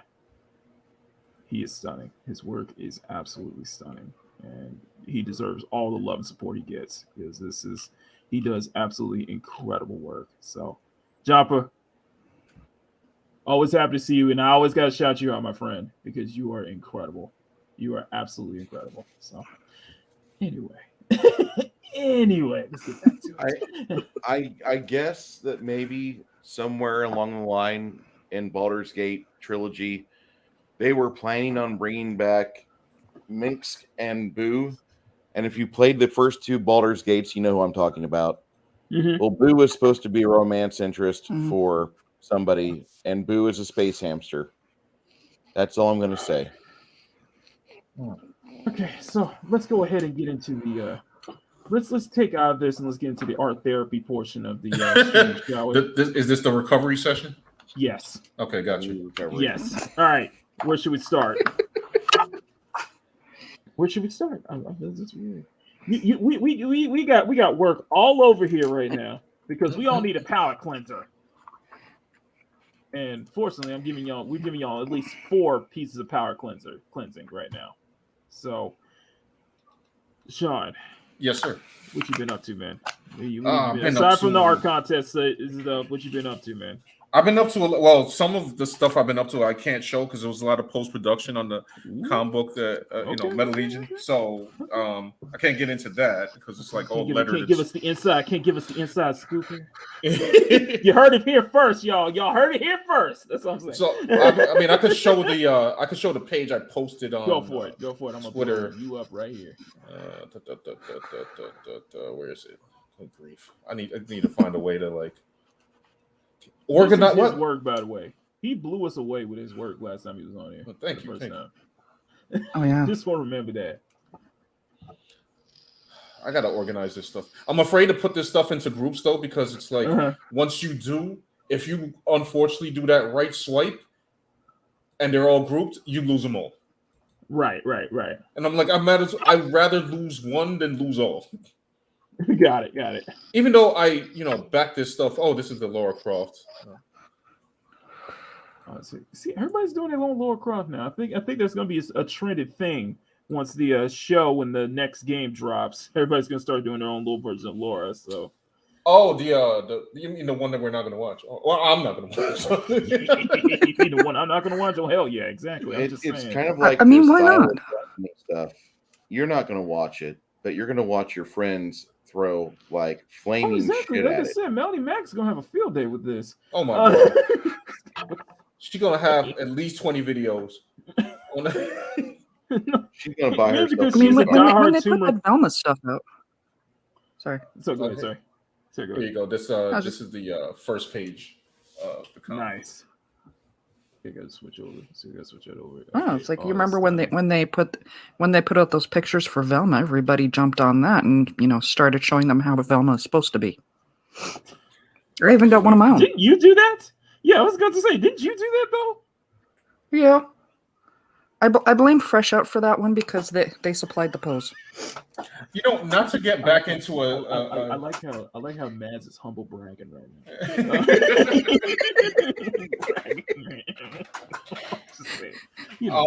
Not to segue, but since you guys mentioned Velma, Mm-hmm. I remember when Mari, she posted I'm paraphrasing here because it was a while ago because I follow her page like before she got to like 10,000. And she posted I think we all did though. Right. She posted something to the effect of like bring back, the regular Velma. She might not even have said it. She just posted the regular Velma. The regular Velma is white. And then like a bunch of people started quote tweeting her like, "Oh, you must hate black dark skinned people because." Now here's the funny part. Like, and I think I said this on one of her detractors posts, and I'm like, "Yo, y'all, she's black." I'm like, y'all. But forget that. I was like, yo, Mr. and Miss the Detractor, you do not like Velma. Yeah, Mr. Like nobody likes Velma. Mr. Detractor. It's like they just hated the point that she wanted the original Velma, and the original Velma happened to be white. But I'm like, but you don't like Velma, the show. Nobody did. So why does that matter? Like Velma. Right? I'm like, you're coming at this girl. Yeah, but they hate watched it into a second season. Yeah, I was about to say, yeah. Nobody liked it, but we did hate watching it into a second season. I didn't. And didn't I tell you that was going to happen? You're right. Hey, you're right. Hey, you're right. I mean, that's why I didn't. I didn't. I was like, listen, off topic, Sean. Mm-hmm. When I first saw the whole thing with Velma, I was like, no, you're not going to. I'm not going to fall for this time. I've gotten smarter. I'm not gonna hate watch this. Okay, I am not falling for this trap. This is a trap. It was a trap. Anyway, go ahead. It didn't. It was terrible. So you haven't consumed any of them. I wouldn't suggest it. By the way, it's not. I hardly watch ATV anyway, but yeah, it's just. It was just like this is a troll job by Mindy Kaling, right? Who just isn't really that funny anyway to begin with, and it worked. Sadly it worked. So, yeah. You know what? Sometimes it's just like you can't hate watch. It's like sometimes it's like that's be critical, but yeah, this is straight up hate watch into a second season, and yeah. But thankfully, I did not. Contribute to hate watching Velma. Okay. I guess I contribute to curious watching Superman. Because I didn't. Okay. Sorry, go ahead. So the floor is yours, Sean. The floor is all yours, my friend. Because I'm lost. I'm just confused. I'm just like, okay, what's going on here? You're gonna have to fill me in on what the hell's going on with this Superman show. All right, so. I will say that when I saw the trailer, right? I didn't automatically hear the style is. This is going to be like heavily opinionated. So, the style is a pleasing style, but it's like one of those styles where it's like Tumblr anime. If that makes any sense. Okay, Sean, I'm gonna drop some knowledge on you here. Yes. Some of the animators and I think the writers and show producers. Mm-hmm. Do you know what they? It's funny you brought that style up because do you know what some of the people who worked on that? You know what show they did? Yeah, I know. What is it? What is it? She-Ra. Yeah, it's She-Ra and the Prince. Netflix's She-Ra and the Princess of Power by N.B. Stevenson. Yep. Right. That's She-Ra. So. Now the whole the trailer came out, and then the clip came out of Superman pulling off the Sailor Moon. Magically transforming with his suit. So if anybody, how's it going? If anybody in the chat does not want to hear Superman spoilers, Spoiler alert, guys. Spoilers ahead. Spoilers ahead. If you guys don't want to watch it, I'll give them 20 seconds to leave the room. So you guys got 20 seconds. If you guys do not want to hear spoilers, leave now. Right. 15 seconds. 10, 9, 8, 7, 6, 5, 4, 3, 2, 1. Time's up. Right. You have been warned. Sean, proceed. Okay. So, number one, just off the bat, I don't know why this show was on Adult Swim. The show was tame as hell. I'm like, why is this on Adult Swim? That was the funny, interesting thing, because I remember Clownfish TV were bringing that up, that like this was clearly made for kids. Yeah, it's a whole children's show. Like, but why is it on Adult Swim? It's confusing. And like like, okay, I haven't watched. I will say that I'm trying to be fair to it or something. Like, I haven't watched a kids cartoon in a minute. Like, I haven't watched like a Batman the Animated Series show, like episode, or Superman Adventures episode, like in like a long time. Mm-hmm. So when I'm watching this thing is moving at breakneck speed to a point where I'm like, I was just like it starts off where Clark is trying to reach a kite that is stuck in the tree, and he's trying to jump. Now, I don't know. The whole point of the scene was like, what happened? The memes comment. We talk about Sailor Krypton. Yes, we are. The whole point of the scene was that he wanted to reach the kite, right? But at nowhere did they confirm that he knew he had a little something. So he was just jumping for something that literally had to be at least 30 feet in the air. I'm like, little boy, what are you doing? Like, you don't even know that you could do this. Anyway, so then the car swerves out of control. And then suddenly this boy realizes, like, he tries to like stop the car out of instinct, and he ends up like his eyes go blue, like he's the Flash. Now, before I talk crap, somebody did point out that at one point in time, besides Superman Blue, way back in the day, Superman did have some kind of electronic field. Right, field, yeah. Yeah, but I haven't seen that in like years. I don't know when that was gotten rid of, so whatever.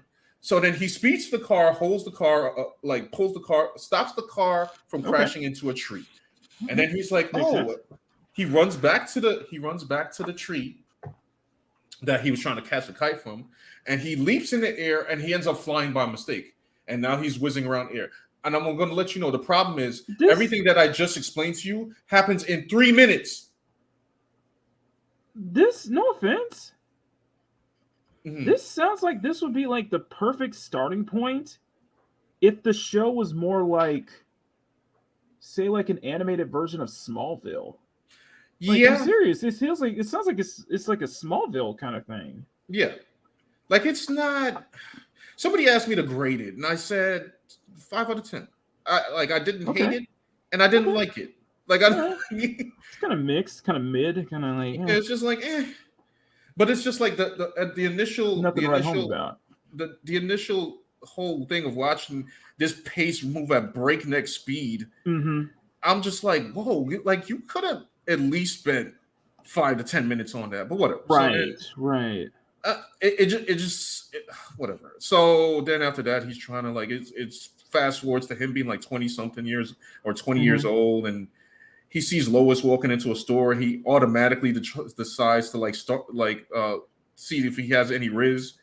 He's like, "Hey, how you doing? Like what's your name?" And I'm like, "Oh, okay, I didn't really know Clark to be the one doing automatic macking, but whatever." But for the most part, his character was intact. Like, he did act. Yeah, that's what I figured.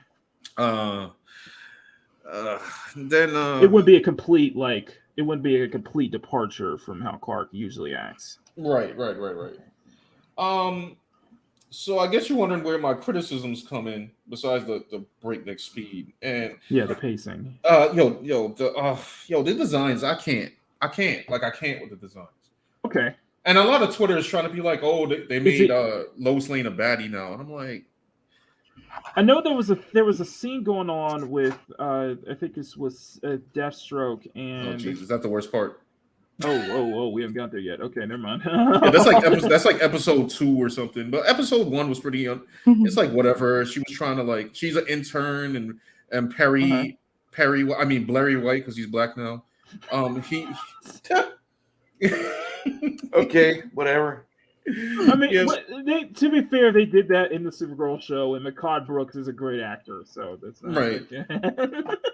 Like I won't race swap. Right. No, he plays he plays Jimmy Olsen. Perry White being Perry White being black. That's from that was the Snyderverse. Snyderverse. That was Lawrence Fishburne. That was Lawrence Fishburne. Yeah. Like I'm not like sometimes like I'm not like hardcore. Like some race swaps make no sense to me like whatsoever, especially the ones that are done like for virtual signaling. But sometimes I let some stuff slide. Like I like the Equalizer. You know what I mean? Like yeah, apparently Livewire. Yeah, that's a discussion. You know what? That's a discussion I'm not going to get into because we're going to be here all night about that. I've only seen the first one though. I haven't seen the second. I don't know. It's just like it's really uneventful to be honest. Like she was trying to investigate some company that like was harboring robots, and then she found it, and she was like Perry's like, "Oh, get back here," and then so they got in trouble, and Clark had to pretend to be hurt so he could like put on like some kind of fireman's hooded suit so he they wouldn't know who he was, save the day, and then she's like, "Oh, we got to find this Superman," and then it skips to episode 2 where it's like more of the same plot, and then it's Deathstroke, and it's about the same as what you saw in the clip, to be honest. And I'm just sitting here, and there's some people on Twitter trying to say like, "Oh, when comic fans I remember seeing that too. Yeah, I saw that. Yeah, I saw that." And I'm like, listen, I get it. You're trying to go for a younger version of these characters. But if I was to design young Deathstroke, that's not what I would do. Like the whole emo cutting the hair and like draping over his ears, his face. I don't get it. Most of my gripes about the show are design choices. Mm-hmm. Like I don't understand why Lois has this hairstyle. I don't understand why the pixie head hairstyle. It's cute though. It is cute. I'm not gonna lie. It's okay. It's not complete. It's not as bad as it probably doesn't fit Lois. It probably doesn't fit Lois with the pixie cut hairstyle though. Yeah, it may or may not, but it is. Livewire with the that's who it was. Yeah. That which shout out to Comics and Cleve on Twitter, where she called the hairstyle the Joe Exotic, because that's exactly what it was. Joe Exotic. And I'm like, who designed this? I just want to talk to the. Oh, I know who designed it. The same person. The answer would be the same people that designed the young Bruce Wayne. Oh, right. No, that's what it sounds like. That's what this reminds me of. It is. No offense, it's just that I see that if one of the writers is on Netflix's She-Ra, then yeah, that's kind of a turn off for me. Because it's probably going to be some self-inserts. It's probably going to have to do with something about prom. And that comment is gold. What? It's Steven Universe Light. Look at Sean. Like Grumpy is in the chat. He is like fighting you, man, with the criticisms, man. It's like he's hard on this. Like, I mean, I'm just trying to be like it wasn't. Let's just say this. I'm not going to watch it again. Like, I'm not watching further episodes. Yeah, it's probably not worth watching again. Yeah, it's not. It's like it was like watch. It was literally like I just kind of watching it out of like. Is it like watching it out of morbid curiosity? No, you know what I watched it for? What was that? I watched it for. I'm not gonna lie. At first, I watched it for content because I just wanted to know. Oh, sorry. Wait, I forgot about the biggest part of the freaking thing. I just wanted to know: is this magical transformation gonna be a continuing thing? From what I've been hearing, what people are saying is it only happens like once. Yeah, it only happens like once. And the spoiler of that whole thing is that he goes into his ship after he displays his powers and save everybody from the robot, and he's like, he meets the hologram of Jor-El, and the ship gives him his suit, and this is the part where I'm gonna get in trouble. Okay, the ship gives him his suit, right? Take it down. And you see the exact scene that played out on Twitter, so everybody saw it. And later on, he's holding the suit in his hand. So I'm assuming that was the ship's way of giving him the suit. Right. And I'm like, oh, okay, so this is not going to be continuous. But I just want to know why they chose that animation to why did it look like magical? Just the traditional him spinning around really fast and going into the suit. Right. Which is in the comic cartoons and such like that. No, but not even that. It's just the way it was the most. No, you're fine, Grumpy. It was the most unmanly transformation I've ever seen. Like, my man's like, wow.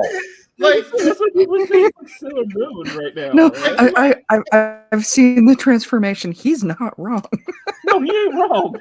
My man, he ain't wrong. The suit like comes on and it starts from his feet, then it scrolls up, and then he throws his head back in ecstasy, like as the cape like comes out of his back, and I'm like, why would you do this?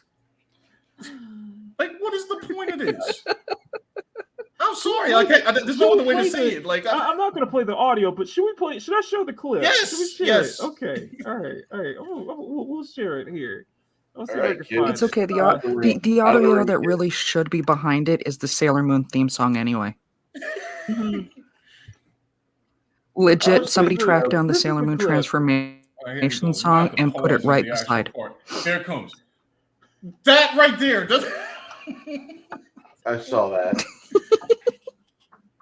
And it's funny because it caught me the first time I saw the clip, and I was just like, I didn't see that. So then I watched it again. Like, after watching it over and over, that was my version. It's sick. There we go. But it's funny. The frame right after that is even worse. Oh, really? Yes. Okay, I'll play it again then. Like, boom. Yeah. The sidekick was killing me. I mean, okay then. I mean, it's interesting because you brought up the point. It's like, okay, this is a kid, and then this is from Netflix's She-Ra, which has a similar transformation. It's just, it's like it works for She-Ra. It just kind of looks awkward when it comes to like a character like Superman. So yeah, I mean, on my things for 2023. In your 2023 bingo card, I didn't have like the magical transformation of Clark Kent in my deck of cards. You know what I'm saying? Like your bingo card. That's what I had. That's what Dante is saying. Dante is saying right now. They want to show you a softer side. Megatron, you're not right for that.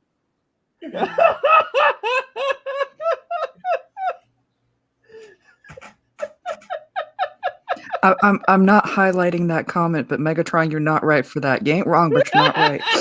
Wait, I didn't even see it. He said Megatron said, not that one. Oh, wait. The one down from there. Yeah. Yeah. He's not right, but he ain't wrong.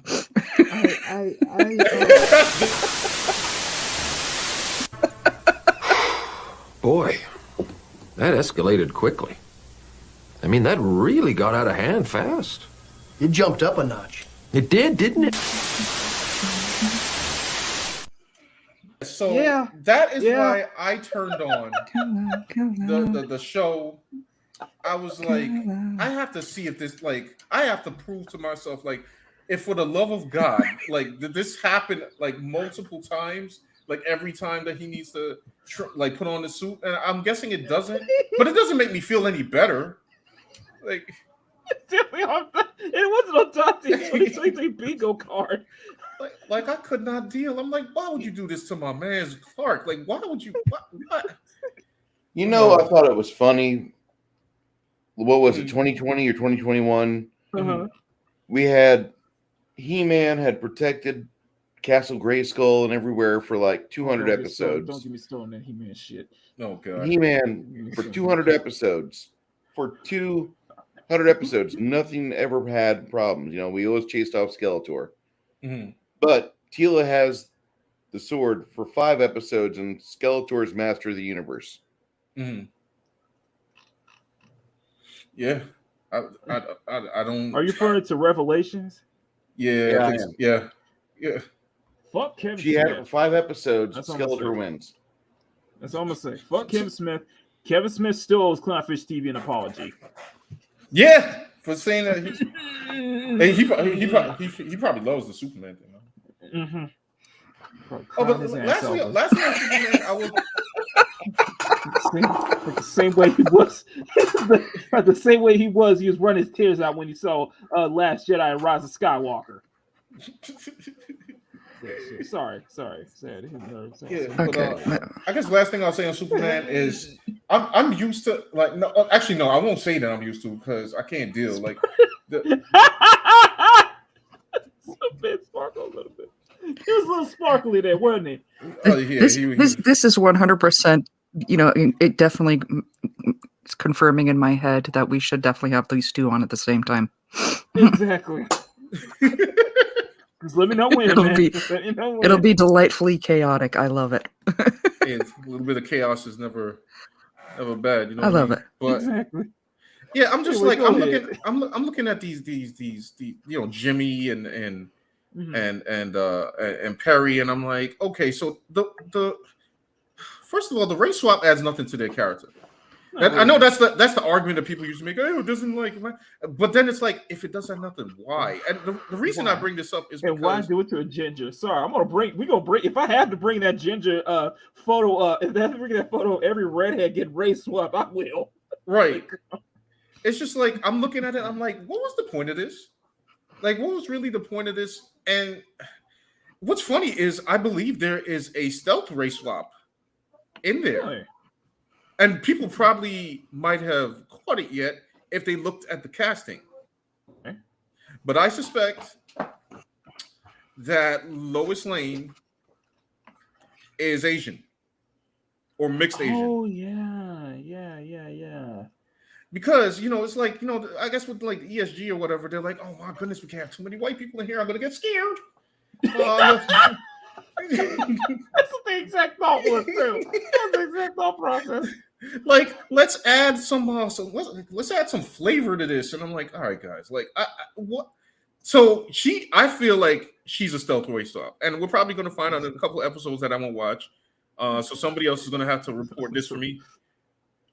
Just let everybody know if it does turn out to be the case, Sean was right.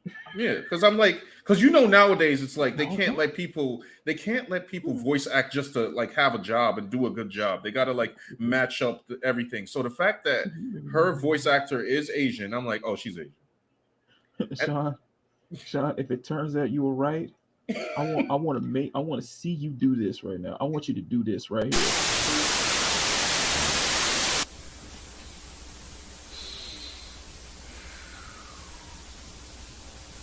Fuck you! I was right! Fuck you! I was right! Fuck you! I was right!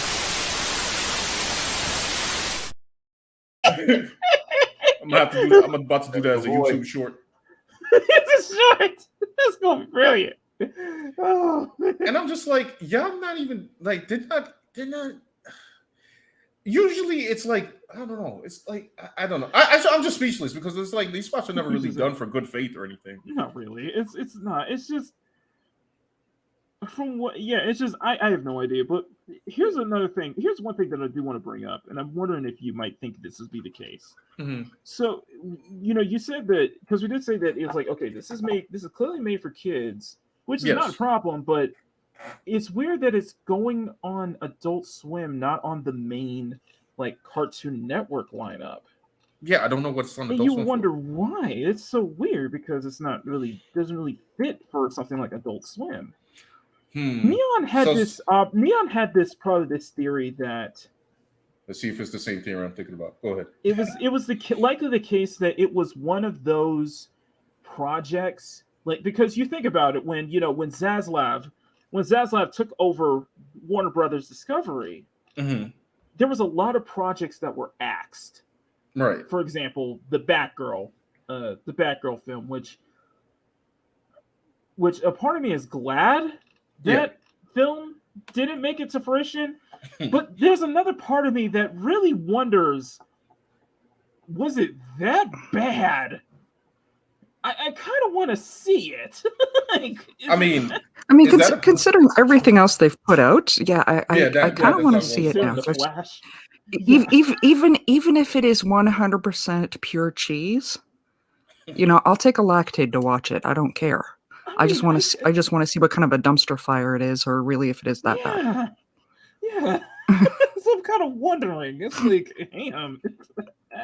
But Neon had this point, and I think I'm probably agree with Neon, is that this Superman cartoon was likely going to be one of those that was probably on the cutting room floor, that was probably on the chopping block.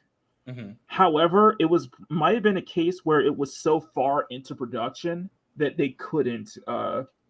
It probably would have made sense to just bring it out instead of just going in and cutting it, because they would have probably lost more money. Right. I think that didn't stop them with Batgirl. Right, but it was that's true. They probably put it out because they thought it was a good idea.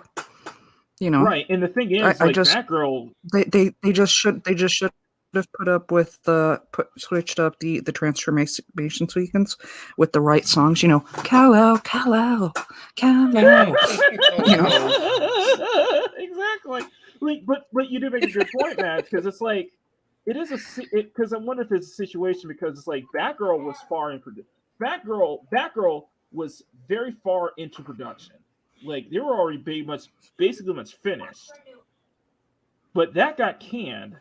However, Superman show, you can't get the sense. You do get the sense that it might. That's what I'm getting, is that this probably was far into it. Mm-hmm. However, it wasn't going to be that big of a financial. They probably weren't going to lose that much money, I guess, to just say, okay, it's far into it, and there's really nothing we can do. However, at the same time, it's probably not going to be that big of a financial hit for us. So just let it out. Just go ahead and air it. If it's already there, it's already done. You might as well just let it, just air it, and just get it over with. You know what I mean? I mean, they're probably just like, they can't cancel everything. Exactly. And we know if there's one thing they've been good, that DC's been good at lately, is not being good. So exactly. I mean, what they had Black Adam. Like I saw Black Adam, like, it's streaming, and I was like, all right, whatever. And then what? Flash? That thing. I didn't see Flash yet because I refused to pay to see it. That's the thing. It's like DC's been hit with failure after failure after failure. Like, Flash was not gonna. Flash is a huge flop. Shazam! Fury of the Gods was a flop. Mm-hmm. I forgot about that. Black Adam was a flop. So they had to get rid of the characters that had any chance of having any success. Like, imagine they could put out the Flash, because the Flash is a more popular character than the Batgirl. Right. But they probably had the same level of production quality, which is none. So it's like, all right, let's get rid of Batgirl, because that's not going to sell. No, there was no way that and they're like, Flash might sell because we have our super weapon, nostalgia power. Nostalgia power, but then they found out, nostalgia, it doesn't work. Right. You can't run on nostalgia anymore. That's like the oldest trick in the book now, is just relying on nostalgia heavy, and it just simply does not work anymore. So yeah, I mean, you got a point there. Yeah, so that's why Superman is still here, because they figured, like, well, he's like our main character, maybe it'll be okay. And I'm like, I mean, if this is supposed to be their way to tie into the, listen, I have zero hope for Superman Legacy. I think the hope for, I think anything hopes I have for Gunn's, DC universe is just, it's not going to do well. If the box numbers are proven that it like, Blue Beetle is going to be a flop. Yeah. Like, you look at it and tell me that it isn't. To Gunn's small credits, and I hardly give him any, like, he did not produce those movies like Flash. No, he didn't. So, you know, and I've seen like Guardians of the Galaxy. It was cool, you know. It's not my favorite Marvel series. Like I still hold whatchamacallit, Winter Soldier in the highest of regards as far as MCU. Yes. I think everybody does, but I'm like, all right, he didn't do those, but it's like he's like, was it who did he get to do Batman? Like he just get somebody. The Flash person, the person who did the Flash, and I'm like, bro, do we want to go there? Yeah, it's Muschietti? the same person. Andrew Muschietti. Yeah, he's gonna be because he's gonna be headlining Superman. He's gonna be working on Superman Legacy in the slate. He's gonna be working on Superman or Batman? I think what it was, but I think it's he's gonna work on Brave and the Bold. It's Brave and the Bold. I think he's working on Batman. Yeah, it's Brave and the Bold, and it's just, which gives me more faith in Brave and the Bold than Superman Legacy. I mean, I haven't seen the Flash. But I'm just like, I don't know that I refuse to. I don't plan to. Sorry. I know you refuse to.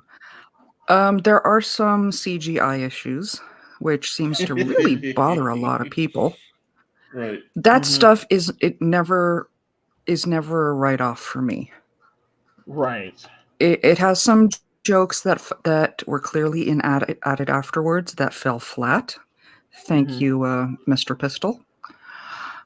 And that were really out of place. Oh yeah. Oh, let me ask you this, because overall, I've been dying to know.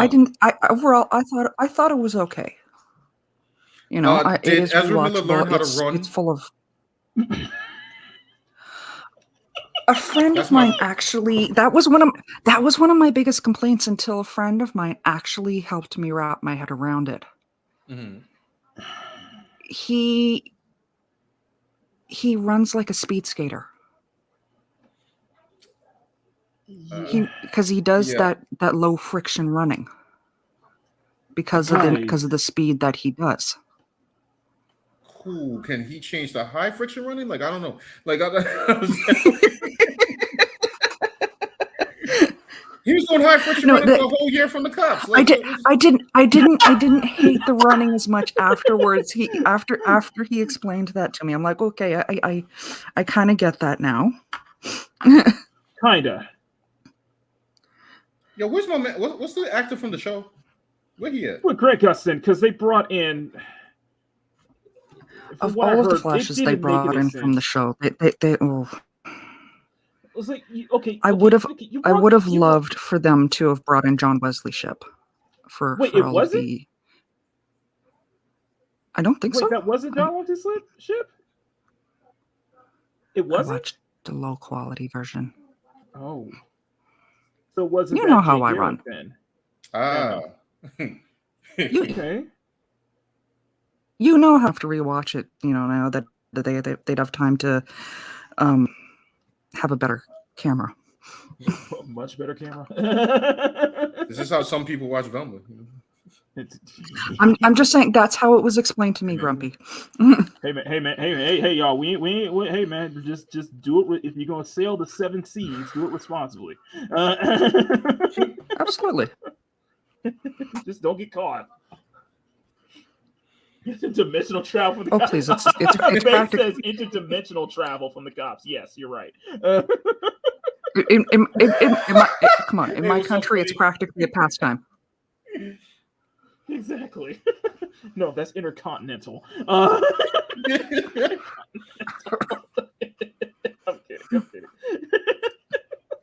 Anyway, but yeah, it's just no. There were some really good moments.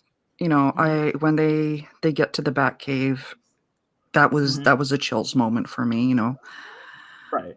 But yeah, there were definitely some issues. Zod phoned it in. Really, he didn't give the same level performance that we saw previously. Oh man, I liked Supergirl. She did a fantastic job. I'd like to see more of her. Yeah, she wasn't good. That's what I heard. That she really wasn't. She was hardly given any screen time. Honestly, I really wish that they with the future universe, but I don't think that's going to happen because a certain somebody would rather have a blonde Supergirl. Right, or at least I would have stayed. I would have stayed to the fact. I still stand by the fact that it shouldn't have been Kara Zor-El. I think it should have been Laura Kent. She did 100% look like Laura. Mm-hmm. For those who don't know, Laura Kent is Clark and Lois's fictional daughter that they would have had in the Injustice universe. Oh, okay. I didn't realize. Yeah. Mm-hmm. There's actually an entire dream sequence of what if Joker didn't kill Lois. Just how that would have played out. You know what's funny though? Like, I guess on a contrarian point, like I know we had Christopher Reeve. You know, some people were saying that was very distasteful. I wasn't even talking about that yet, but yeah. Oh, okay. Oh, sorry. Yeah, we had these movies back in the day, but it's like, this is a movie for like, how can I explain it? It's like a movie for like, okay, basically DC's not doing what MCU did. Well, we're not talking about current MCU because that's trash. But like they're like introducing some of these characters for the first time for a generation, and they're like not even bringing like them in the because traditional light. No, because with Gunn's universe, they're starting with the Authority. They're going to start with the Superman first, and then bring in the Authority. But it's going to be rated R, right? Like, but that's not the one that makes me laugh the most. It's the Creature Commandos that they're bringing in. Oh, yeah, but it's just like you're introducing all of these characters before we can even have an established. Right. Have an established Batman, Superman, an established Trinity. We don't even have an established Trinity yet. I'm like, we know who can be, we know who's going to be Superman, and I think they nail it. It's just the Superman actor. He needs to bulk up. He needs to seriously bulk up. He could bulk up. Have you seen when Henry was what was that movie he was with the where it was like I don't know, mythological, he was fighting gods or something, or he was Immortals? Yeah, there you go. Like he was like in shape there, but he was way smaller. Mm-hmm. And then by the time Man of Steel came in, he looked like a truck. Yeah. I was just saying he needs to be in shape. He just needs he needs to start bulking. To be fair, we said the same thing about Batman. That's true. Which one? And Affleck or Pattinson? Robert Pattinson. Yeah. Emo Man. Yeah, and I'm sorry. He looks like Bruce Wayne lost the fight with the gym door. You're wrong. I'm not going to criticize that. One, I've not seen it. I'm probably not going to. But I've seen a lot of Hollywood celebs go through a transformation where they can look really good for a camera without CGI. Shazam being probably the best example of that in recent memory. Because I don't think Shazam's a good example of anything. Because Shazam just flopped hard. I like the first one. Really hard. I don't think I'm going to see the second one, but the first one was pretty okay. I say this as somebody who has seen the good in just about every DC movie out there that everyone hates. Like I found Birds of Prey enjoyable. I found don't waste your time with Shazam too. Listen, I used to watch the Shazam ISIS action hour when it was on television shortly after it hit syndication, because I can't remember when I was 1, but I remember when I was 3 and 4 and 5, and I remember watching it again when I was 10. And the Shazam live action show wasn't bad. It wasn't great. It wasn't Shakespeare. But if you wanted a good action hero, Shazam was not bad. And the actor, Shazam is a great character. The problem is the actor winds up acting younger as Shazam than the kid who plays Billy Battinson. Billy Battinson, yeah, exactly. Yeah. Billy Battinson's more mature than Shazam. Yeah, and Shazam's an idiot in the fucking movies. There you go, guys. Matt's curse for the day. It's even a floating joke in the second one. That's terrible. That's terrible. It just it just seems that with the Superman cartoon is that I do get the sense that it just seems like this was probably one of the few things that they probably salvaged from when Zaslav took over Warner Brothers Discovery. And it was probably because it was so far into production, they might as well just let it release, because it was just, because from what it looks like it wasn't going to be like the catastrophe that we saw with what's suspected to be a Batgirl, right? And from and to be fair with Batgirl, we saw I saw maybe like one or two stills of it before it was taken down. I wasn't mad at the suit. I kind of want to see Batgirl the same way I want the new Warriors comic book to come out, like so I can experience it. No, I heard that out of you, Maki. Hear me out though, because you remember when those set photos of Supergirl were leaked, and everyone was losing their ish, going, "Oh, it's going to be woke. She has abs, all of that." And I know you saw me making these comments of, that's the stunt. That's the stunt harness. That's the harness. She doesn't have abs. Don't judge this on something that is a behind the scenes photo that doesn't have the CGI and the editing into it. Right. And as soon as we got like the proper look out of it, everyone who was going, "Oh, this is going to be woke, this is trash," were saying how good she looked. Right. Wait, this was for which property? Sorry. This is for Flash, actually. Oh, Sasha Calais. This is for Sasha Calais when the first photos wrapped up. Now, okay, gotcha. I'm gonna bring now. Okay, I'll bring an argument now in regards to Batgirl with Leslie Grace's. That suit looks horrible. Oh no, that's a terrible suit. It looks horrible, and it is taken from the Batgirl of Burnside suit that was during. I think that was late. That was post New 52. Right. And that just looks terrible. It just looks like kind of what you heard from like someone like Gil Flash say about Miss Kamala Khan, Miss Marvel suit. It looks like a Walmart cosplay. Mm-hmm. It looks like a Walmart cosplay instead of an actual suit. I would have liked to see how it would have looked after the editing that would go into like the Hollywood magic editing type stuff. Right. And it's just hard to believe that this would take place in the Burtonverse, though. It just, I find that hard to believe that this Batgirl would take place in Burtonverse, especially with kind of the plot synopsis as well.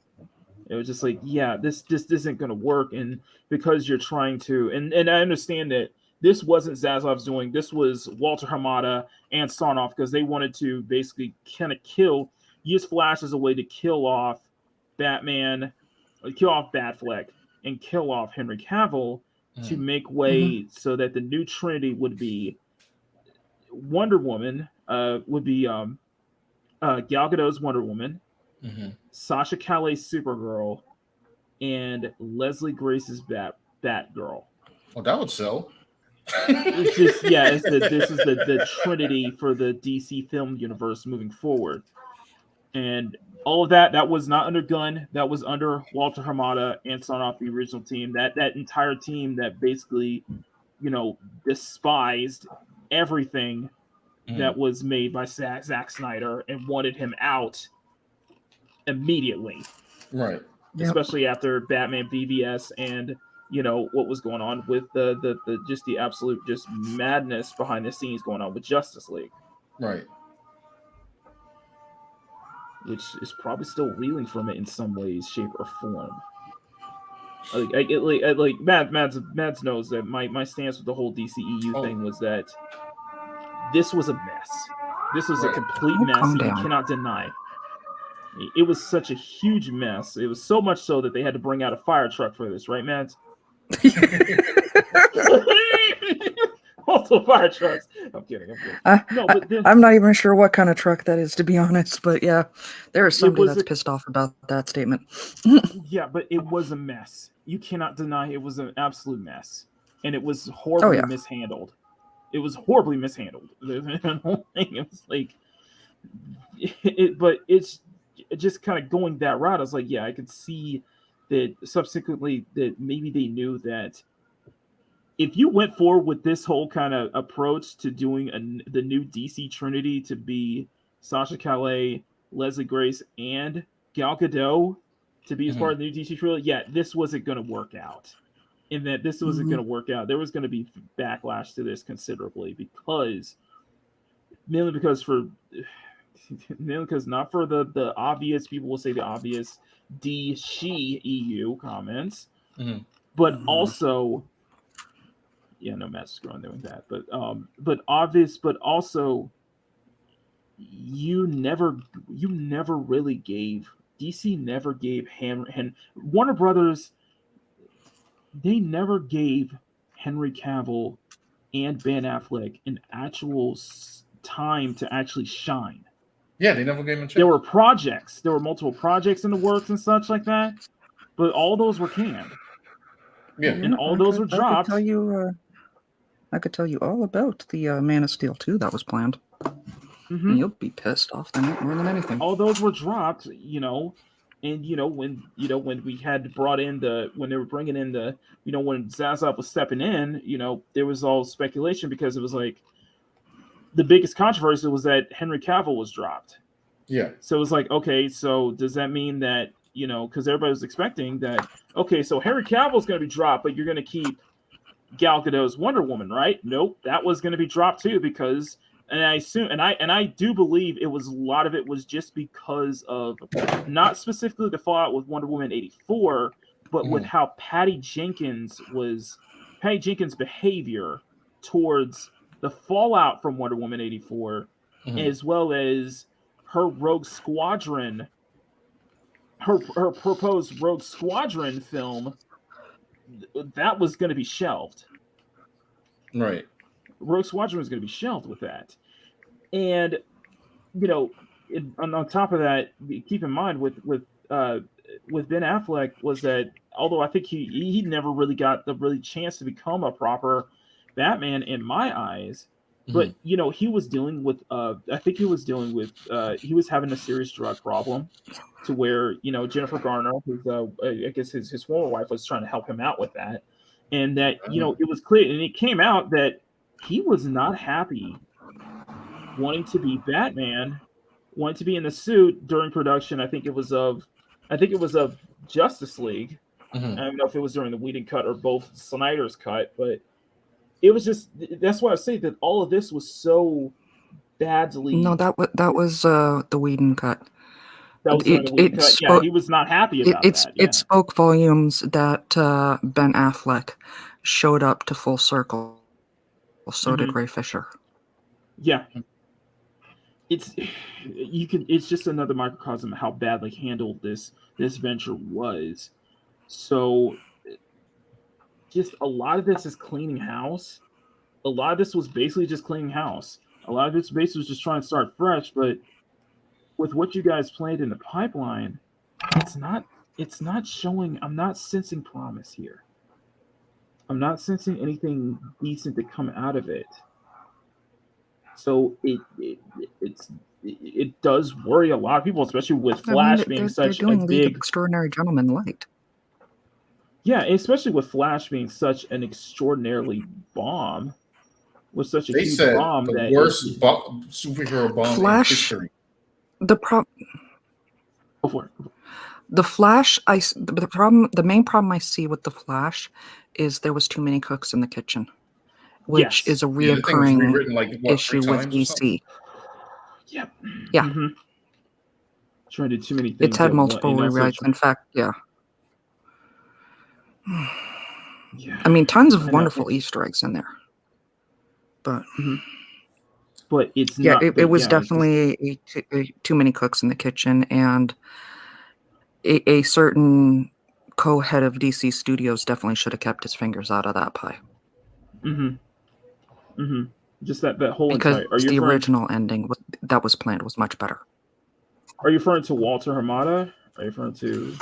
Sorry, no offense. Just nope, the new one.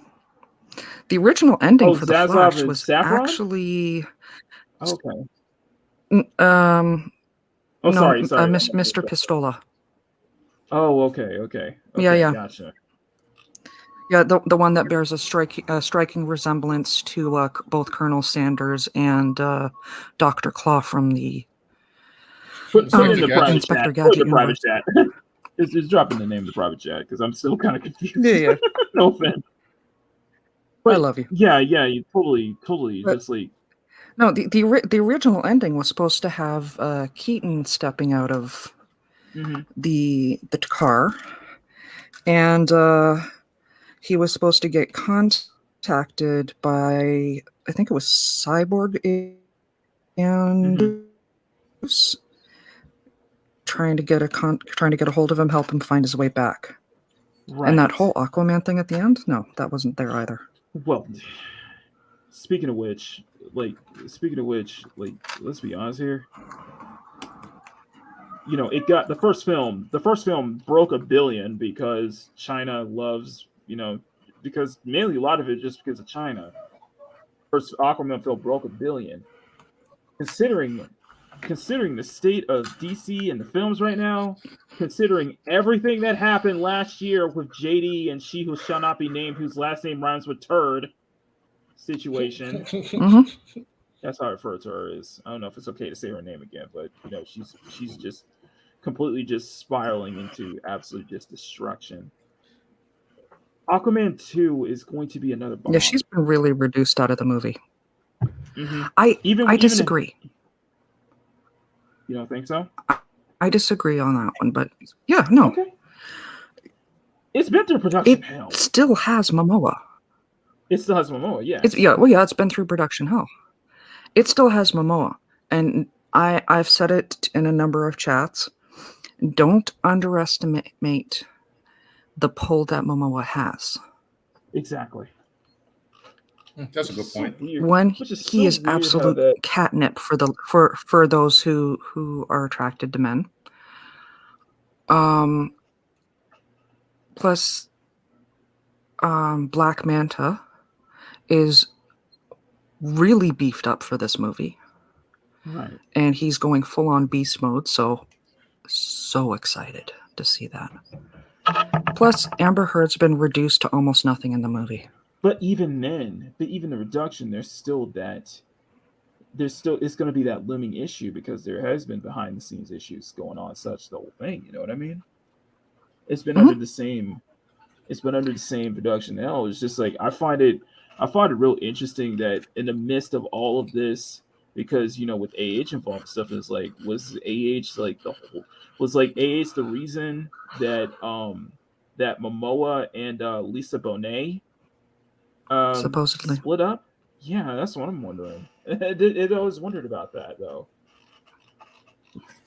Which is really sad because she's still a beautiful lady. She's still gorgeous. Oh my god. I'm like, if you watch Cosby, yeah, but she's crazy as fuck. You cannot tell me you did not have a crush on Lisa Bonet. Come on. I don't care about if they're crazy. You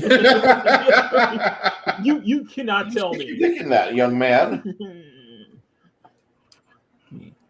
Sorry, go ahead. I'm just saying, it's natural for men to stick your dick in crazy. That's what you're supposed to do. Well, also probably, and also I'm assuming that that whole kind of the split up was probably understanding why, kind of, Lisa's daughter, what's her name? Lisa's daughter Zoe Kravitz, kind of had that spurting out during the production of the Batman Pattinson though. Yeah, that's the cut people would actually probably like to see.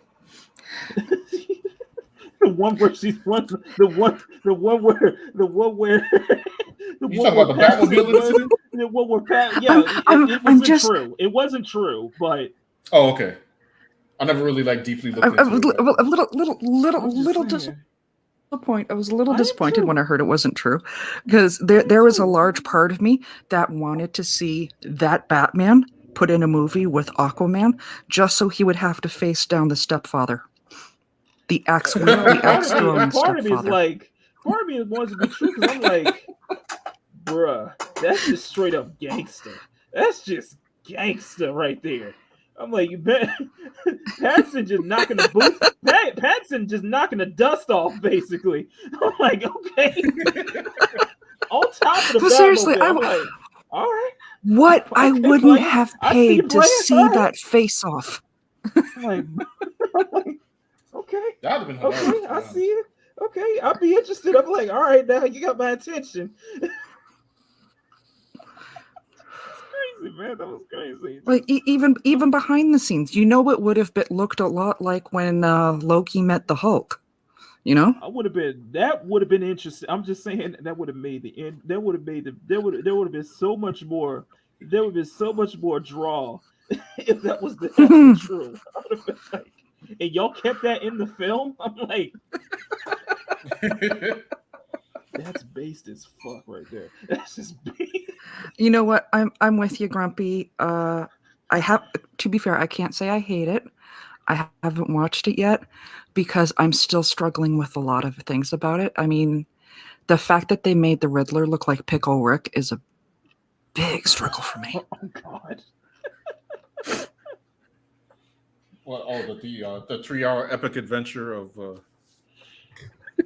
anorexic Batman. Yeah, Flattenson.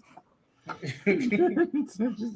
didn't absolutely like hate the movie or anything, but I just kind of like I watched it and I walked out of the theater and I was like, okay.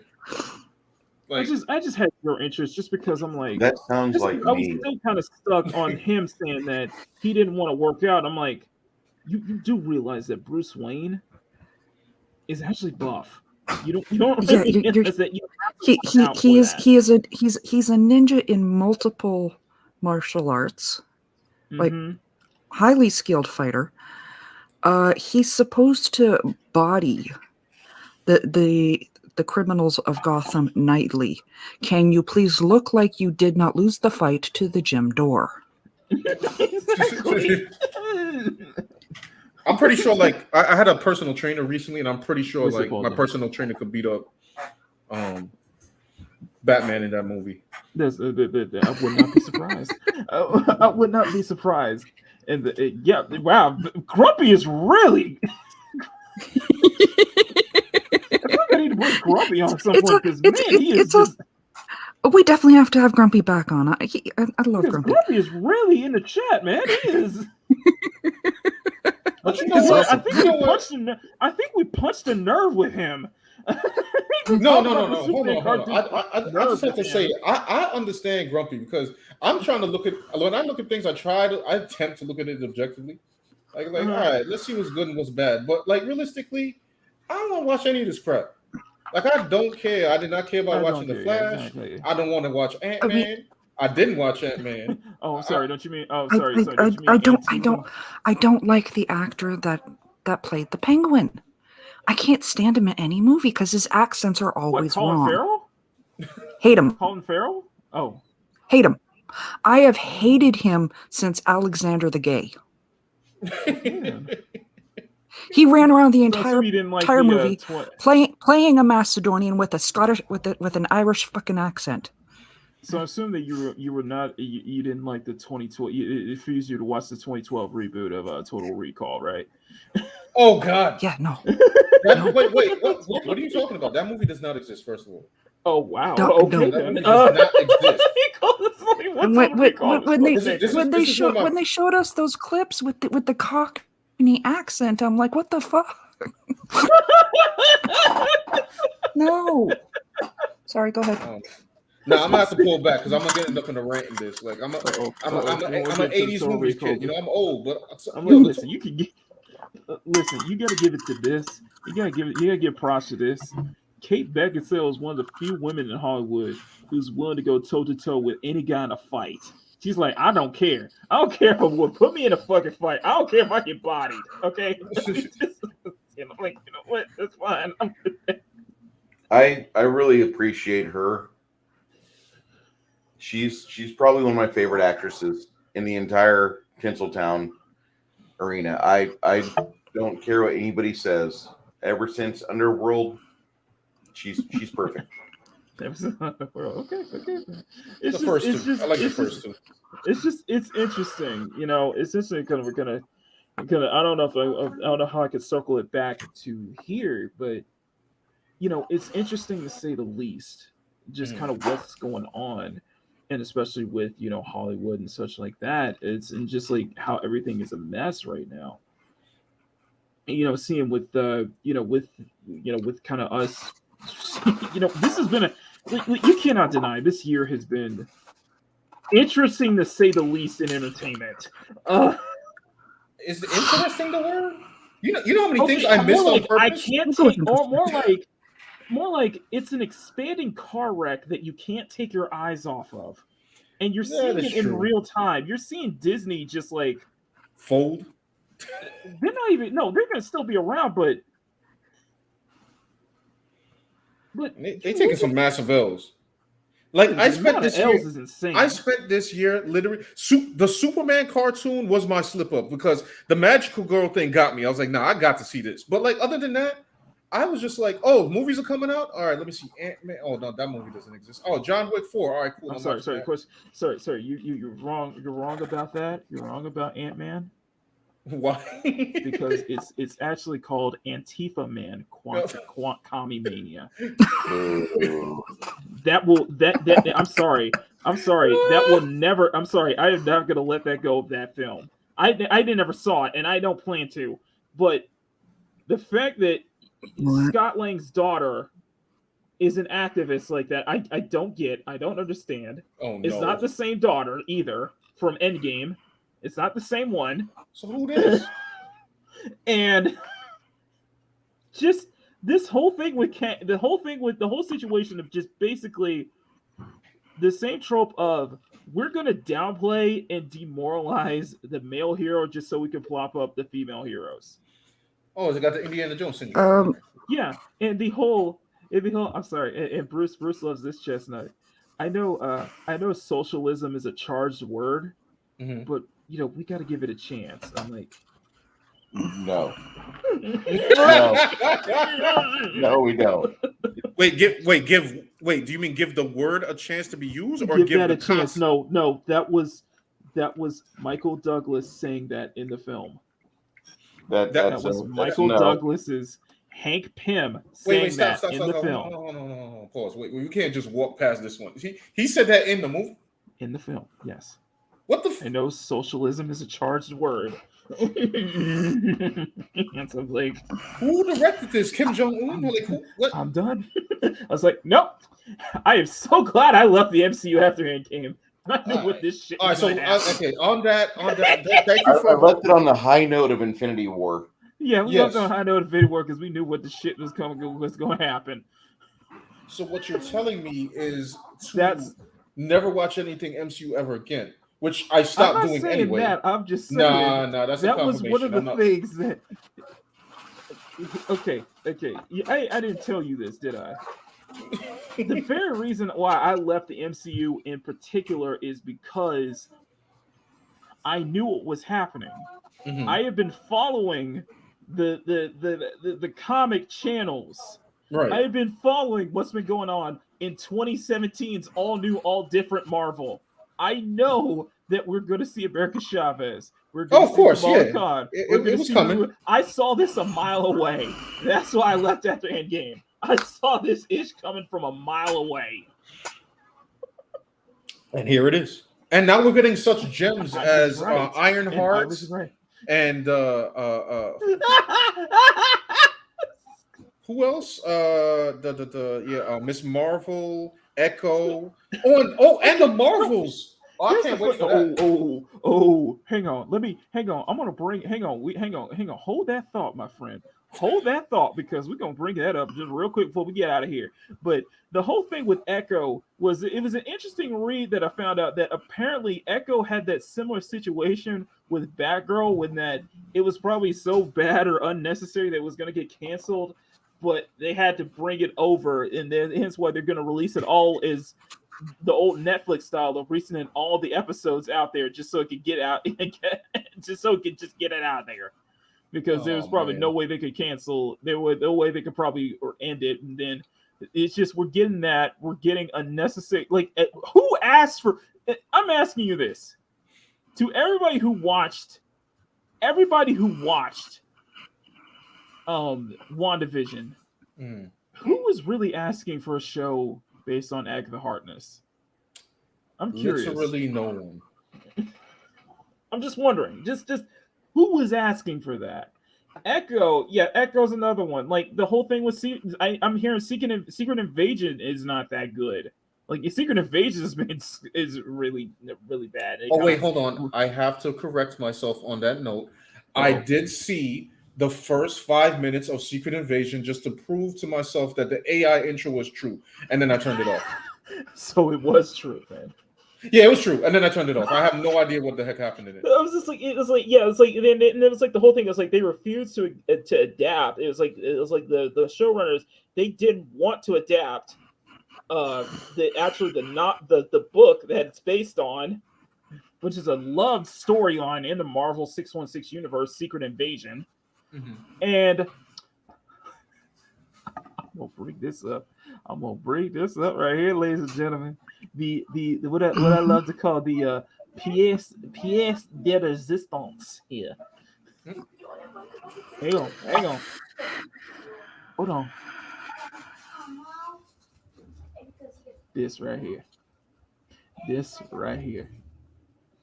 I want you to look at me and tell me. Oh, yeah. Did a multi-billion-dollar film make this promo ad? Does this look like it was a multi-billion-dollar film? Who made this? I'm curious. Does it look like it? Bruce, Matt, does this look like a multi-billion-dollar film? I actually left this comment. No, what I'm about to say, actually, it was a comment actually left in Sean's thread when they talked about it that day. I don't know if it made it in because it was towards the tail end. If any of us would draw somebody using those poses, we would get roasted the fuck out. Right, and that comment did make it in, by the way. Thank you. I feel like this should be a challenge for us, Sean. And Melissa McCarthy, especially Breeze. That is such a basic ass pose. Sean, yeah, I'm just saying, this looks like a challenge for us. This looks like it's something that somebody would challenge us to redo. Like, do a better version of this. No, hold on. Before you issue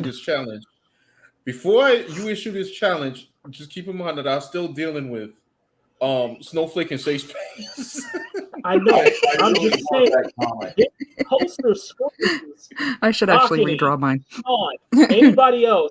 Can you please do a better version of this? You know, I do have to clarify something too, because I remember, and I'm not bringing this topic full back up, but the art fixers on like when I say art fixers, I mean people that like draw literally the same exact pose of a fan artist. We went through that. I don't care about corporations. Corporations can get it. Also, not to sound like a pure like some kind of leftist. Let's address also the outfits look so incredibly generic. Mm-hmm. Like even by NCU standards, this looks generic. I really would have liked a little more flair or something into Monica Rambeau's outfit. Yes. And third, and addressedly, we're going to address the elephant in the room, or say lack of. Brie Larson, what is with her? Why does she have skinny arms? Listen, look at her. Get fine, right? Like like her facial expression, she just showed up like, all right. Like that's what I said. This is what I said when she had that YouTube channel. I'm like, woman, eat a burger and do some squats. No, I know exactly what would help her immensely. Judging from this photo, besides more fiber in her diet. Oh, there you go. I'm just saying. Tell me she doesn't look backed up. Yeah, she does. Probably that scowl she making probably is that she probably needs some more fiber in her diet. This looks like one of those NBC prime time on a Thursday night, mid '80s superhero movies. I With like about how specific it was. $7 allocated for wires to help them fly. You know what I'm talking about, right, guys? Yes. I mean, yes. I watched a lot of prime I'm like, time you look at- superhero shows in my day. This looks terrible.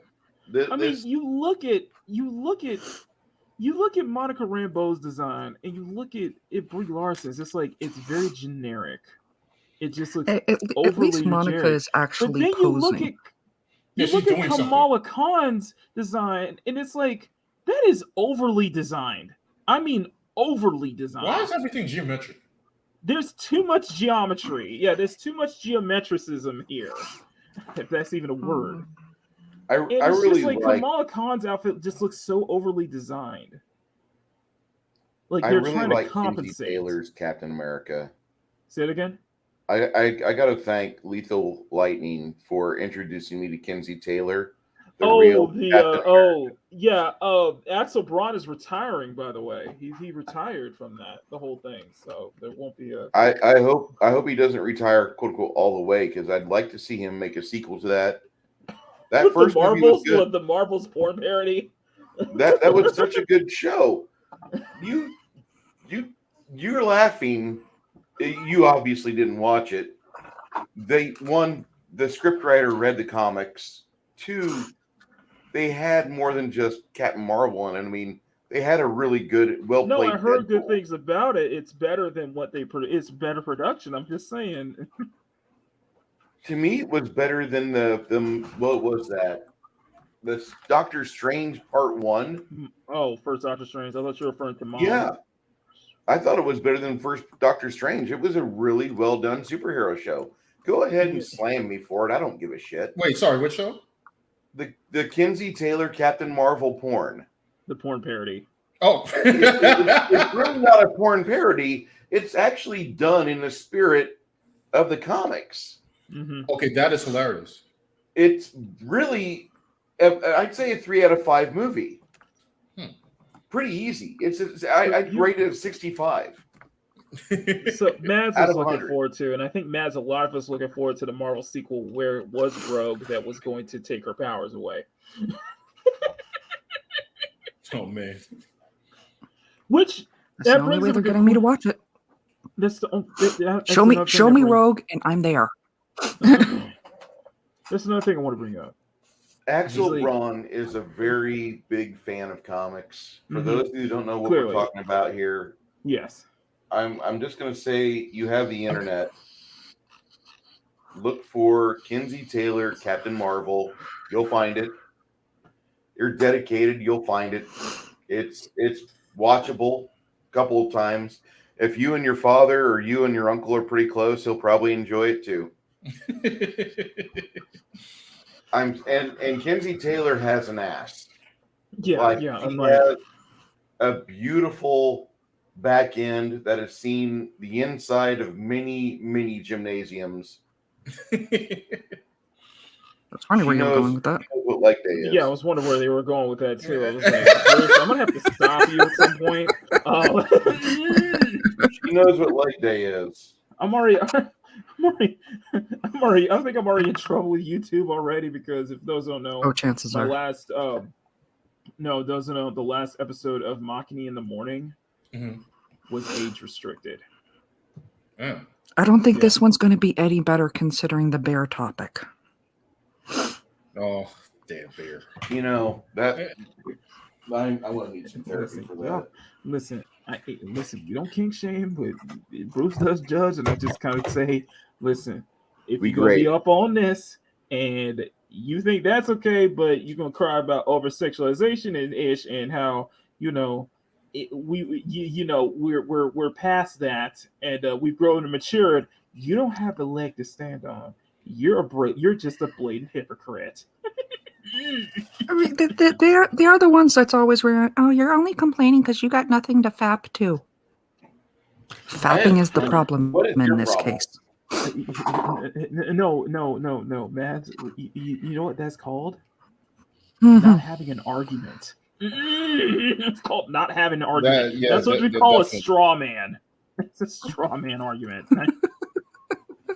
Nobody's playing a video game for that, by the way. It's just like you just like things that are like aesthetically pleasing. I want to get into this.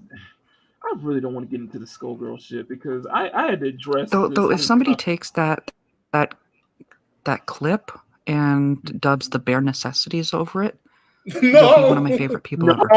No. Oh God, no. Come on, chat. I'm gonna kick Don't off let this me band, down. man. Don't even think about it. I'm gonna kick you off this band. You love me. No. Oh God! Damn it, Matt! I can't like unhear it now. No, I can't unhear it. Thanks. You gonna stop right there. You gonna stop right now. You're going to stop right now. Okay? I'm trying. What are you gonna do? Suspender? You gonna stop right there, okay? You are not gonna progress any further with that shit, all right? Of course, Megatron and Power are not helping. Y'all too, Megatron, Power. I see y'all in the chat. Y'all better behave. If you're having trouble, all you gotta do is just go back to 2012, look up Jennifer Lawrence fappening. Your problem will be solved. Or you can go to 2016 and you can look at Leslie Jones fappening.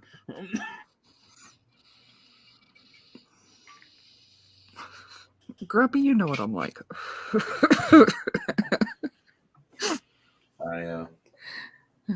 Tailspin theme. Oh my God. I'm so happy. I'm just oblivious to a lot of things.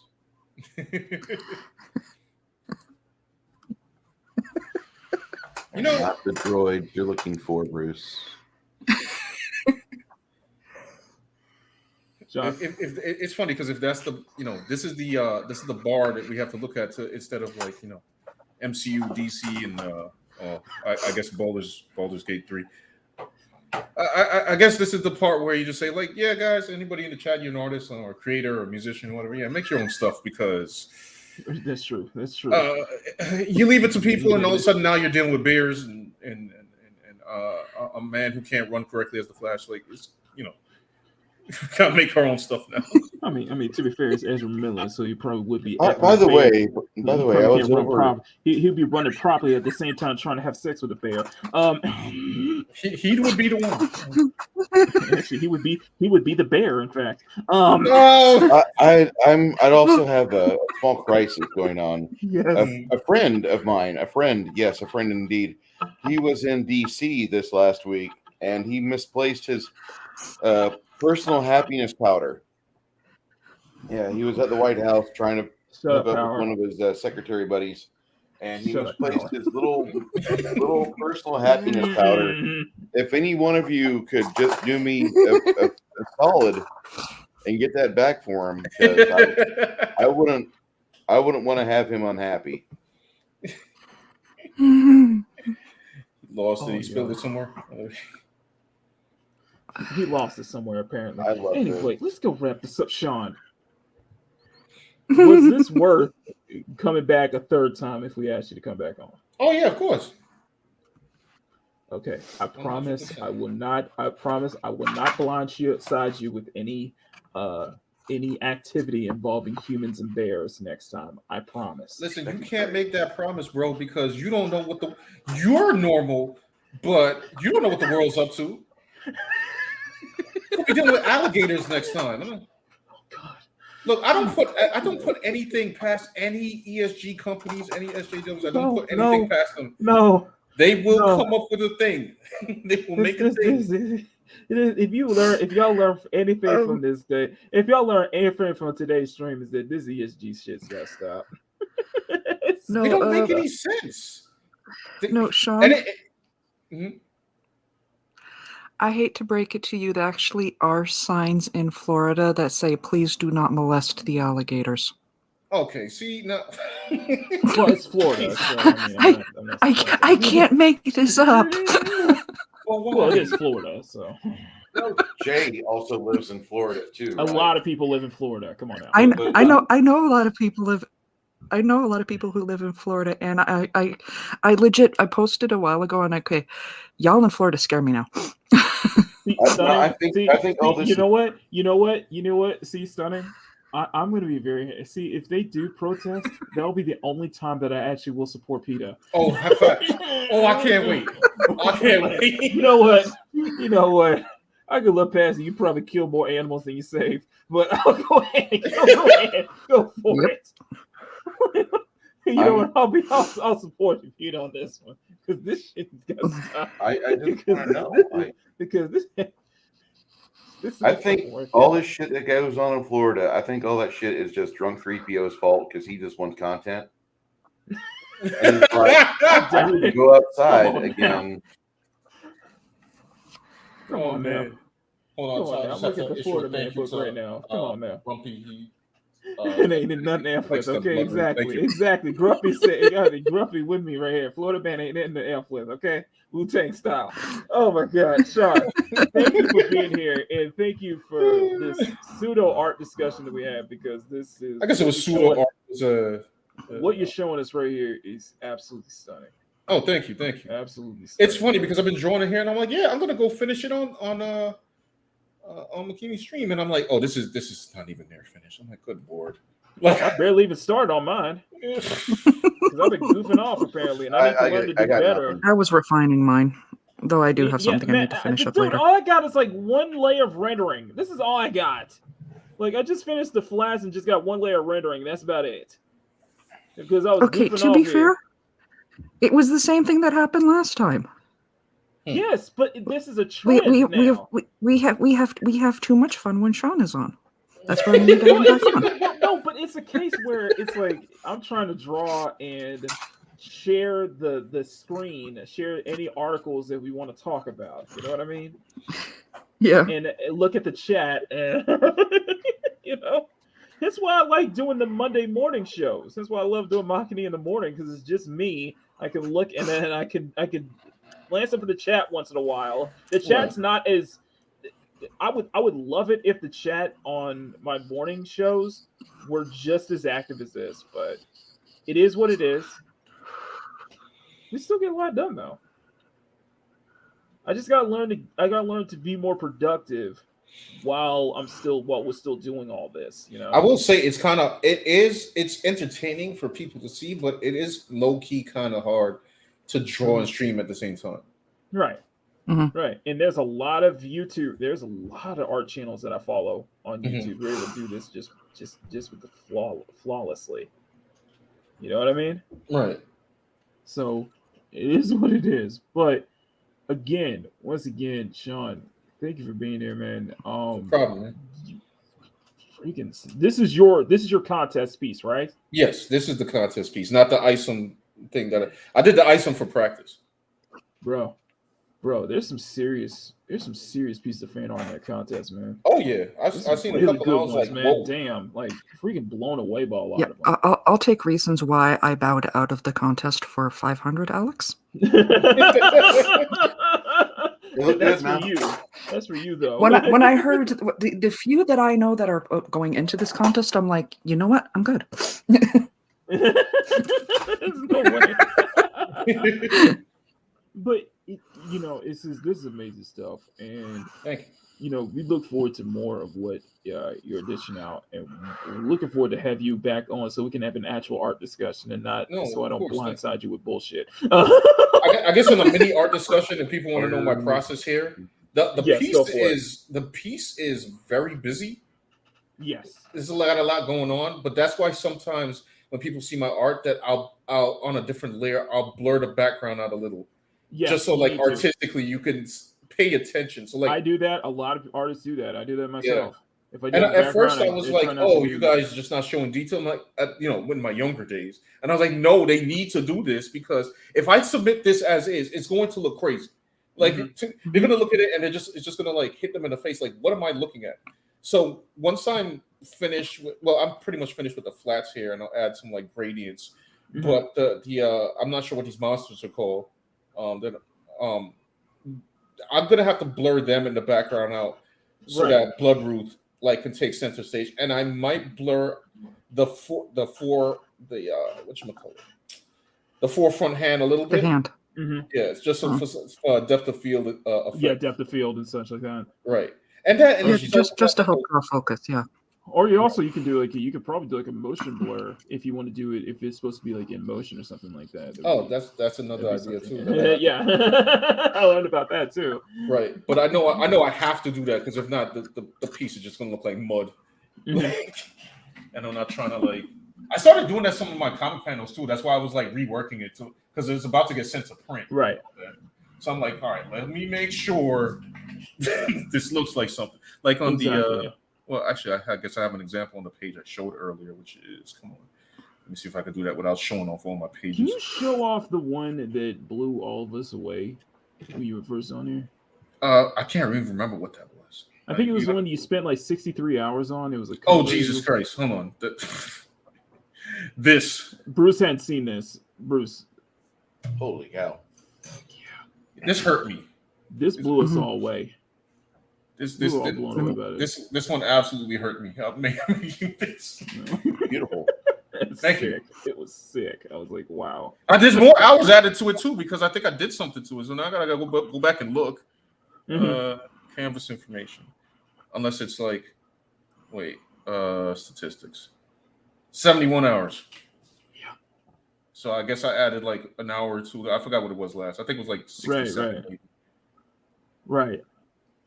No reason. I think you probably made a good point. I was like, I'd probably need to start adding gradients after I lay out the base rendering for me too. So I'm probably gonna have to do the same as well. So that's something to learn from.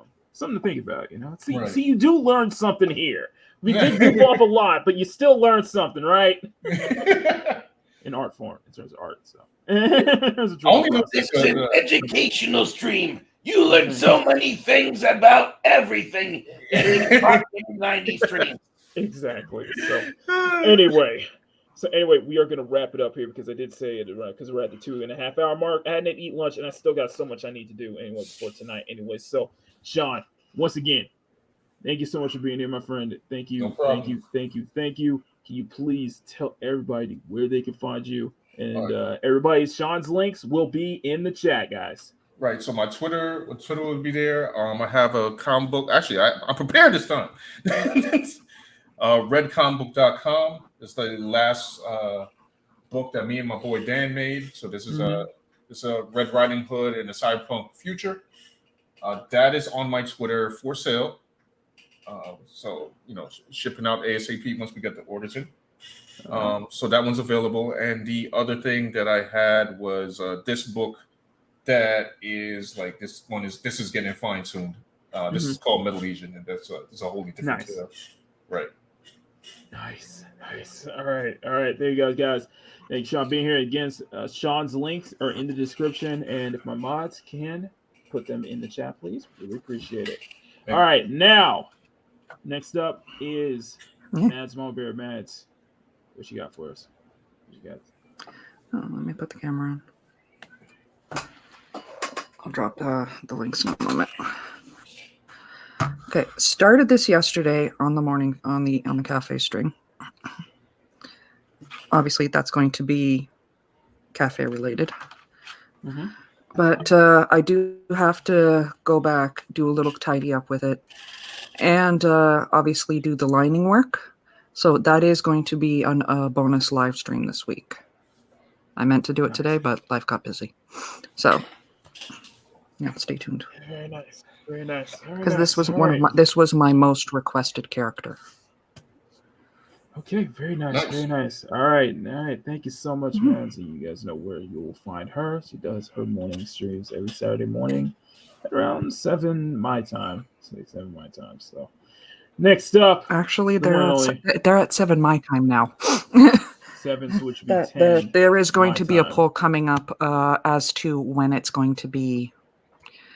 Because for July, I'm either going to have to take a bit of a hiatus or shift when I'm doing it. All right. Well, because find that out when it goes along. Yeah, but stay Saturdays tuned, are becoming difficult for me. So stay tuned, guys. Stay tuned for that. Now, speaking of which, another person will stay tuned is Bruce Lombardo. Bruce, what you got for us? working on Brian Van Hoos right now. From those that read the Knights of the Dinner Table comic book from Kinzer & Co. This is a character that very near and dear to me. Really enjoy this guy. When I'm not working on him, I've got me some fire giants I got to work on, and I got a couple of these lovely ladies over here as well. But we'll be doing some work on these later on this week, and looking forward to that. Tomorrow night, me and Janet are reviewing the movie Blood from Dracula. And that looks like it's going to be a very interesting film from the Hammer Horror series from '74. On Thursday night on my channel, we have Table Breakers. We're still discussing various dimensions and how to theme things differently for your tabletop games. Tuesday night, I will be a guest over at 32 Flavors of Nick Weiser for the review for Invasion USA with Chuck Norris. And I'm looking forward to that. And then that should be everything scheduled for this week. I'll probably pick up some extra streams to do some chill stream stuff with paints. If you like, come on by. And be more than happy to have you. 2 weeks from now, we have our next Saturday D&D game we have on my channel. We're running between 8 and 10 hours each stream of that. So if you don't mind long-form content, there's plenty of it. Okay. All right, there we go. There we go, Mr. Bond. Now, last and most certainly not the least is yours truly. Myself. All right. Now, so first thing I'm going to bring up, the Laura illustration. This one will be for channel members. Channel members at the resident tier and higher will be getting this cel-shaded Laura Matsuda summer swimsuit selection illustration. To answer Grumpy's comment, we did address that at the start of the show, Grumpy. So just go all the way back to the beginning. We did address everything there. I just put that in the chat. No worries. Now, so far that is one illustration. I have another illustration in this month's art batch for all tiers, and that is, of course, the Philia illustration that we finished on. That I finished on Monday, or I finished after Monday's show, which Monday's show did get age restricted, sadly. So, but it is done. So that will be for all tiers as well in this month's art batch. So as far as content goes on the platform, content goes this week, I am pushing Maki's Sketch Diary back another week. I know I keep saying this, but I will. But I do got to get on it. The video is ready to be done. I need to provide commentary for it. And then same thing goes with the Miguel O'Hara gender swap. That time lapse will be out this week as well.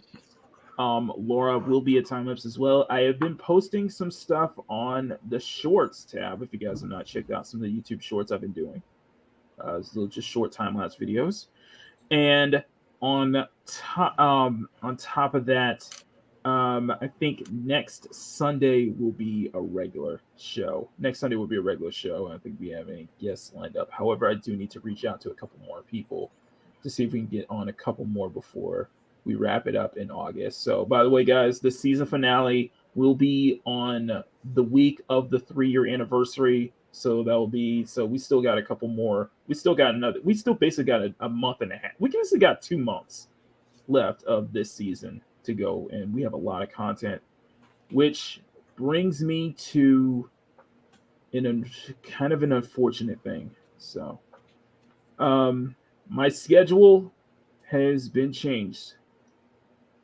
I am now officially an AM.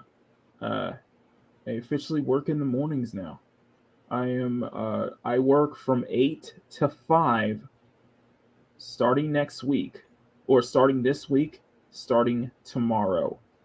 I am 8 to 5. What this means is the Monday morning show that I always do, Makini in the morning, is put on hiatus. Simply because by the time Makini in the morning starts, I'm already on the train to work. So we're going to have to figure out either I'm going to keep the show on hiatus, or we might move that over. So there's three things that I'm probably considering. One, put it on hiatus and have Makini in the morning happen on any morning that I have a day off. So if it's a holiday, then if we have a work related holiday, then there will be a Makini in the morning. There will be a Makini in the morning. The other option is move Makini in the morning to Saturdays, to Saturday morning at around 7 a.m. my time. So that'll be 10 a.m. you guys' time. Like same time, we can go from 7 to like 9. If that's something you'd be interested in. Or here's the third option. Because I'm 8 to 5 starting this week, that means I'm going to have longer evenings when I get home from work. What if we took Makini in the morning and repurposed it to a show called Makini in the evening? As we can do an evening show, maybe at around 8 p.m. my time, which will likely be 10 or 11 your guys' time, and just do an evening show. After dark. No, we can't. No, I can't do an after dark. No, we can't. I can't do an after dark show. It's not feasible for me. It's simply not feasible because I have to be in bed real early. So maybe we can do an evening. Maybe we can repurpose Makini in the morning to Makini in the evening. Let's do like an evening a little evening show.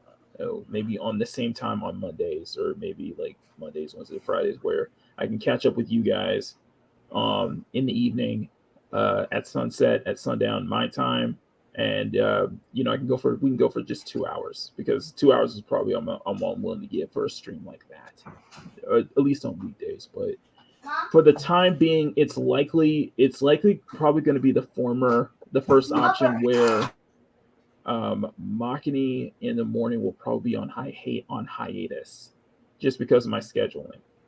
Or we might experiment with it. What we might do is we might experiment with a Saturday morning slot. Now, I know a lot of stuff is happening on Saturday mornings there. Of course, Mads has got her stuff on Saturday mornings. Fats has his game stream on Saturdays as well. Saturday mornings at that time as well. Maybe we can try that out, a Saturday morning, Makini in the morning. Let me know if that's something that you guys would like to be interested in, because for me personally, as much as, I love doing Makini live, hands down. That's not going to change. I love Makini live. I love the show. I love everything we build here. I love doing those Monday morning shows. I love Makini in the morning, because for me, Makini in the morning is how I actually start my week. It's not only how I start my Monday, it's how I start my week. Because after that show is done, I'm all ready to go. I'm pretty much ready to go for the week. You know what I mean? I'm ready to go for Monday.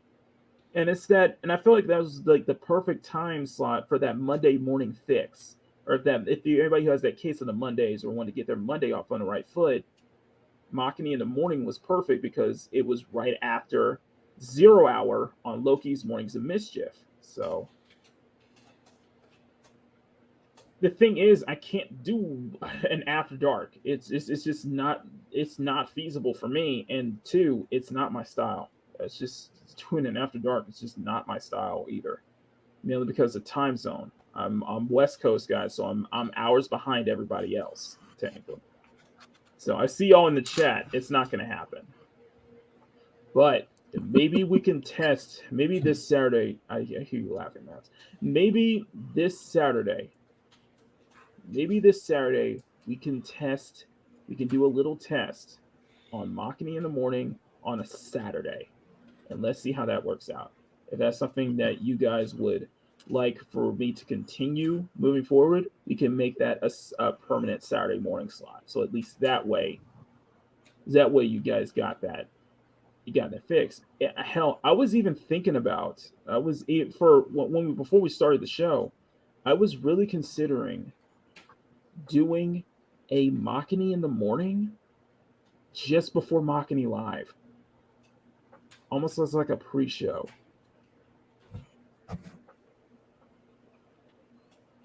Almost like a pre-show, maybe. But just let me know what you guys think about.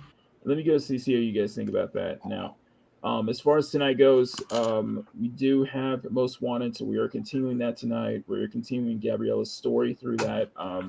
If you guys have paid attention to the story prologue videos that I was putting up before each stream, I have had so much fun doing those. And I need to get started on the next one before tonight. So, but let me know if you guys have seen those prologue videos. What I might do is I might put a compilation of all those up as all together. You know what I mean? And I am in consideration for restarting up the Makini Type R YouTube channel. Just move everything over to there. But the trick is I have to get 100 subs on that YouTube channel before I can start streaming. And until then, I still use YouTube and I use Twitch as my dual stream because I could not give a fuck less on what Twitch thinks, what Twitch approves of. And I'm thinking about, and I am considering since everybody's moving over to Kick, I'm thinking of doing the same, moving Makini Type R over to Kick, because that could be something because Kick is growing. Now, as far as we've had a situation with, we did have a situation with everybody was talking about the Threads platform and such like that. And there was also, there was a video that I was watching from MamaBear about the advertisement that YouTube's in a conundrum when it regards to advertisements and such like that. I am thinking about, you know, it's an old case of don't ever put all your eggs in one basket. So I am expanding, you know, and the thing is, you know, I do have a day job. I am looking to find another one. And this is just, you know, this is just extra income for me. This is just all for the channel. But I still am considering opening up either a Patreon or a Subscribe Star as a second source of extra income. If you guys aren't willing to support me on here, at least you guys can support me. And it will be and if I do decide to do that, you guys will be the first to know, and it will be the same format. We're just going to do it the same way. You guys get exclusive art batches each month. It'll just be for both my channel members and for anybody who's on Patreon or Subscribe Star. So everybody gets the exclusive art, the exclusive high-res art. So it'll just be the same format. It's just I'm expanding and just not putting all my eggs in one basket. So that is something I definitely need to consider, especially this month. And on top of that, I have realized that with Twitter and everything, I might start limiting my post on Twitter, mainly because not for like controversy or anything. I just do think that I need to, maybe it's best for me that I start following other artists that I follow here and just only post finished works on Patreon instead of having that post on Twitter, instead of trying to feel that pressure of trying to post every single day. I was like, you know what? Just wait. You don't need to post every day. You don't need to post every single day. You don't need to post piece art every single day. You can just go through a couple of days. So what? You lose followers, whatever. You lose, you gain. It doesn't matter. You know, I hit the sweet spot with the work in progress pick I did of Miguel going viral, but you know what? It's, you know, not a lot of people usually gravitate towards that. So you know what? That's fine. I'll just post when it's ready. Post when I'm done. And of course, everybody's saying local, Subscribe Star, Rumble. Truth is, guys, I didn't tell anybody else this. I have a Rumble. Yes, I have a Rumble. Nice. I haven't used it, honestly. I just use it as a way to just everything that I post, every stream here is just imported over to Rumble. That's it. But I'll if I have the time, I'll spend some time to spruce up Rumble and figure that out. So that way you guys got two places where you guys can find me and such like that. So it's just I don't really see much of a. I know the thing with Rumble was that you're supposed to get 10. I think it's 10. If you hit 10 followers, then you can start monetizing your content, if I'm correct. So I have 3 followers there. If you guys want to go to my Rumble. How's that I'll link there, Maki? Huh? Where's that link at? That's what I'm trying to figure out. I'm trying to figure out a link that where the channel link just for that. Where is that? Oh, I found it. I don't have a custom URL, but if you guys want to put that in the comment, put that in the chat. Yeah, there you go. I have a Rumble account there. I'm not eligible for a custom URL, so I probably have to wait till I hit a threshold or something. But if you guys want me, for people who are on one Rumble, that's where I am. All my stuff has been uploaded to there, and I'll definitely put some time into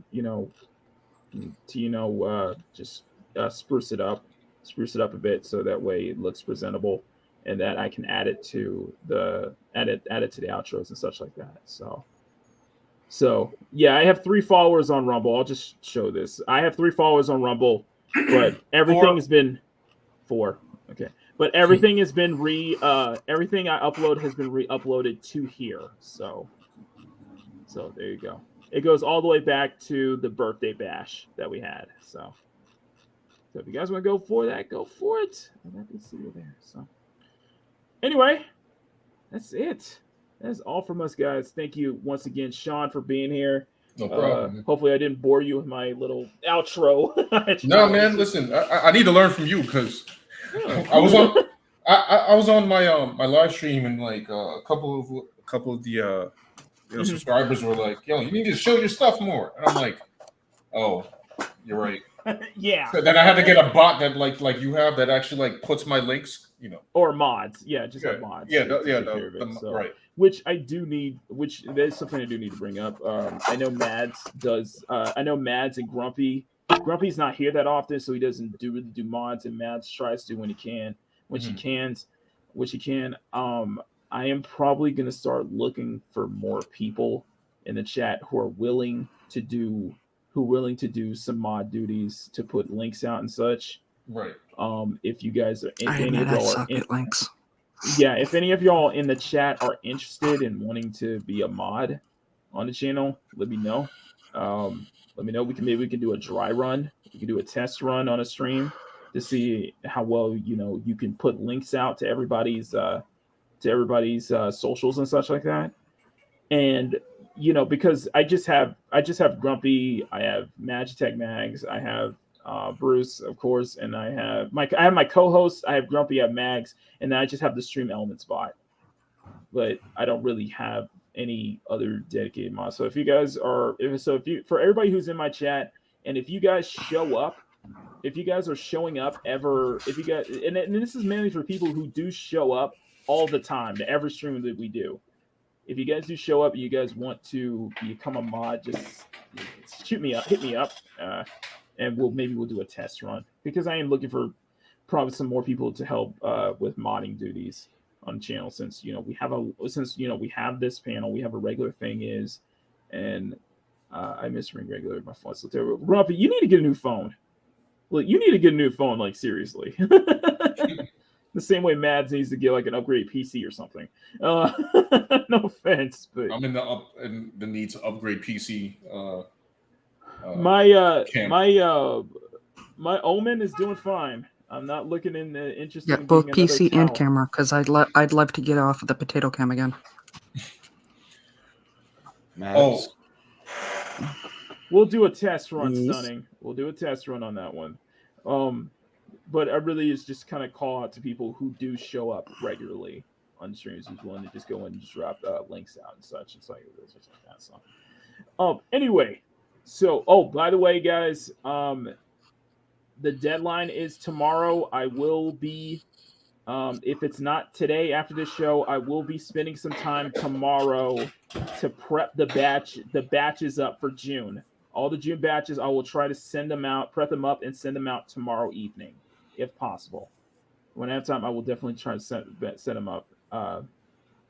So yes, yeah, and it's been like this since summer of 22. I agree, but you're gonna need more folks on deck, and I do agree, and I think we need to have more mods on deck. So I will appreciate that. Stunning, I know I trust you, Stunning. I trust you, Stunning. You're really good about this. So I'm not going to call you the sugar daddy, but if you want to give it a shot, let's see how you do next weekend, and I'll give you a standard mod. So Stunning, you have a wrench. So I want to see what you can do next week. So that'll be your test. If you're able to do it, I'll happily have you on as mod. And anybody else who wants to help mod the channel, let me know, because I will love to have you guys on here. Love to have more people on here, help modding, help sharing links out to everybody, so that everybody gets word up. I want to make that run to, we're trying to make that run to 1,500 before the end of the year. And we're seeing some upticks too. So I think we're like 13.5 or so. So I said 2,000 before. I said 2,000 before the end of the summer, but that's not feasible. It's simply not possible considering my pace. It's just simply not possible. But if we can hit, so I think 1,500 before the end of the year is very realistically, and then in 2024 we can aim for 2,000 by the end of that year. So I'm still pumping out a lot of content, guys. So if you guys want to see the content, you guys want to see me make that run to 1,500, you guys know what to do. Step on that like button, share the stream out, hit that subscribe button. And if you guys want to support me further, and if you want to help my goal of reaching 50 channel members, 50 consistent and 50 consecutive channel members by the end of this year, join the CSF Nation for as low as $1 a month. You're going to be in good company, and you're going to get access to high-res exclusive artwork from me that you guys are not going to find anywhere else. So once again, I want to say thank you to Sean Art Attack for stopping by once again. Thank you. It's been a lot of fun. Of course, thank you. As always, guys, subscribe to Sean's channel as well. All of his links are in the description, so you guys know where to find him. I look forward to him ranting about the Baldur's Gate bear sex scene on his show this week. I'm very much looking forward to that. And I might definitely have to cover that. That's probably. And of course, we will. Of course, when the time is right, I will aim to have not only Sean back on, but Dante of Dante's Rants Room on as really going to be a fun hootenanny of a show that we'll be having down the line. So, all right, guys. So for Sean Art Attack, for Mads MamaBear, and for Bruce Lombardo, I am Makini 90, Artist German Illustrated, and we thank you for tuning in to the greatest Sunday afternoon art show on YouTube, Makini Live. Until next time, take care, much love, and Sean, you're going to say it with me. As I always say, never stop drawing. Oh, my bad. Damn it, Sean, how dare you? I thought we were going to do it. You're fired. Oh, right. You're unfired. I need you. Come here. Oh, yeah, that's right. You're my guest. Never mind. Anyway, as he said, take care, much love, and as always, never stop drawing. Bye, everyone. Peace. Bye, everybody. Deuces.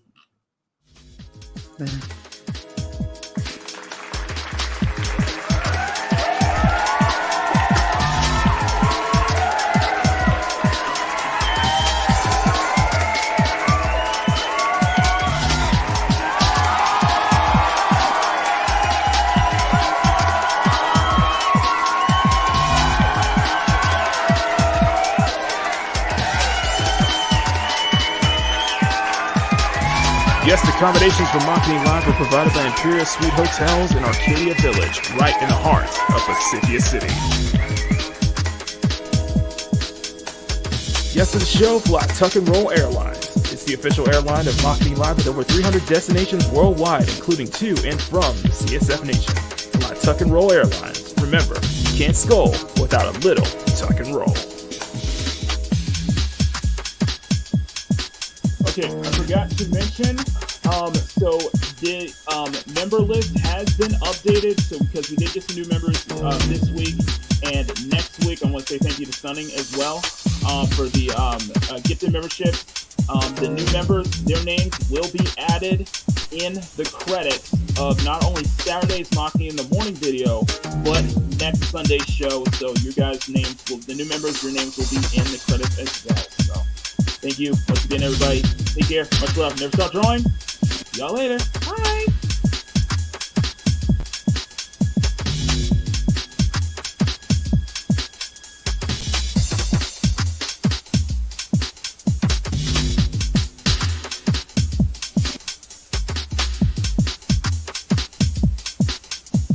Makini Live is filmed before a live studio audience.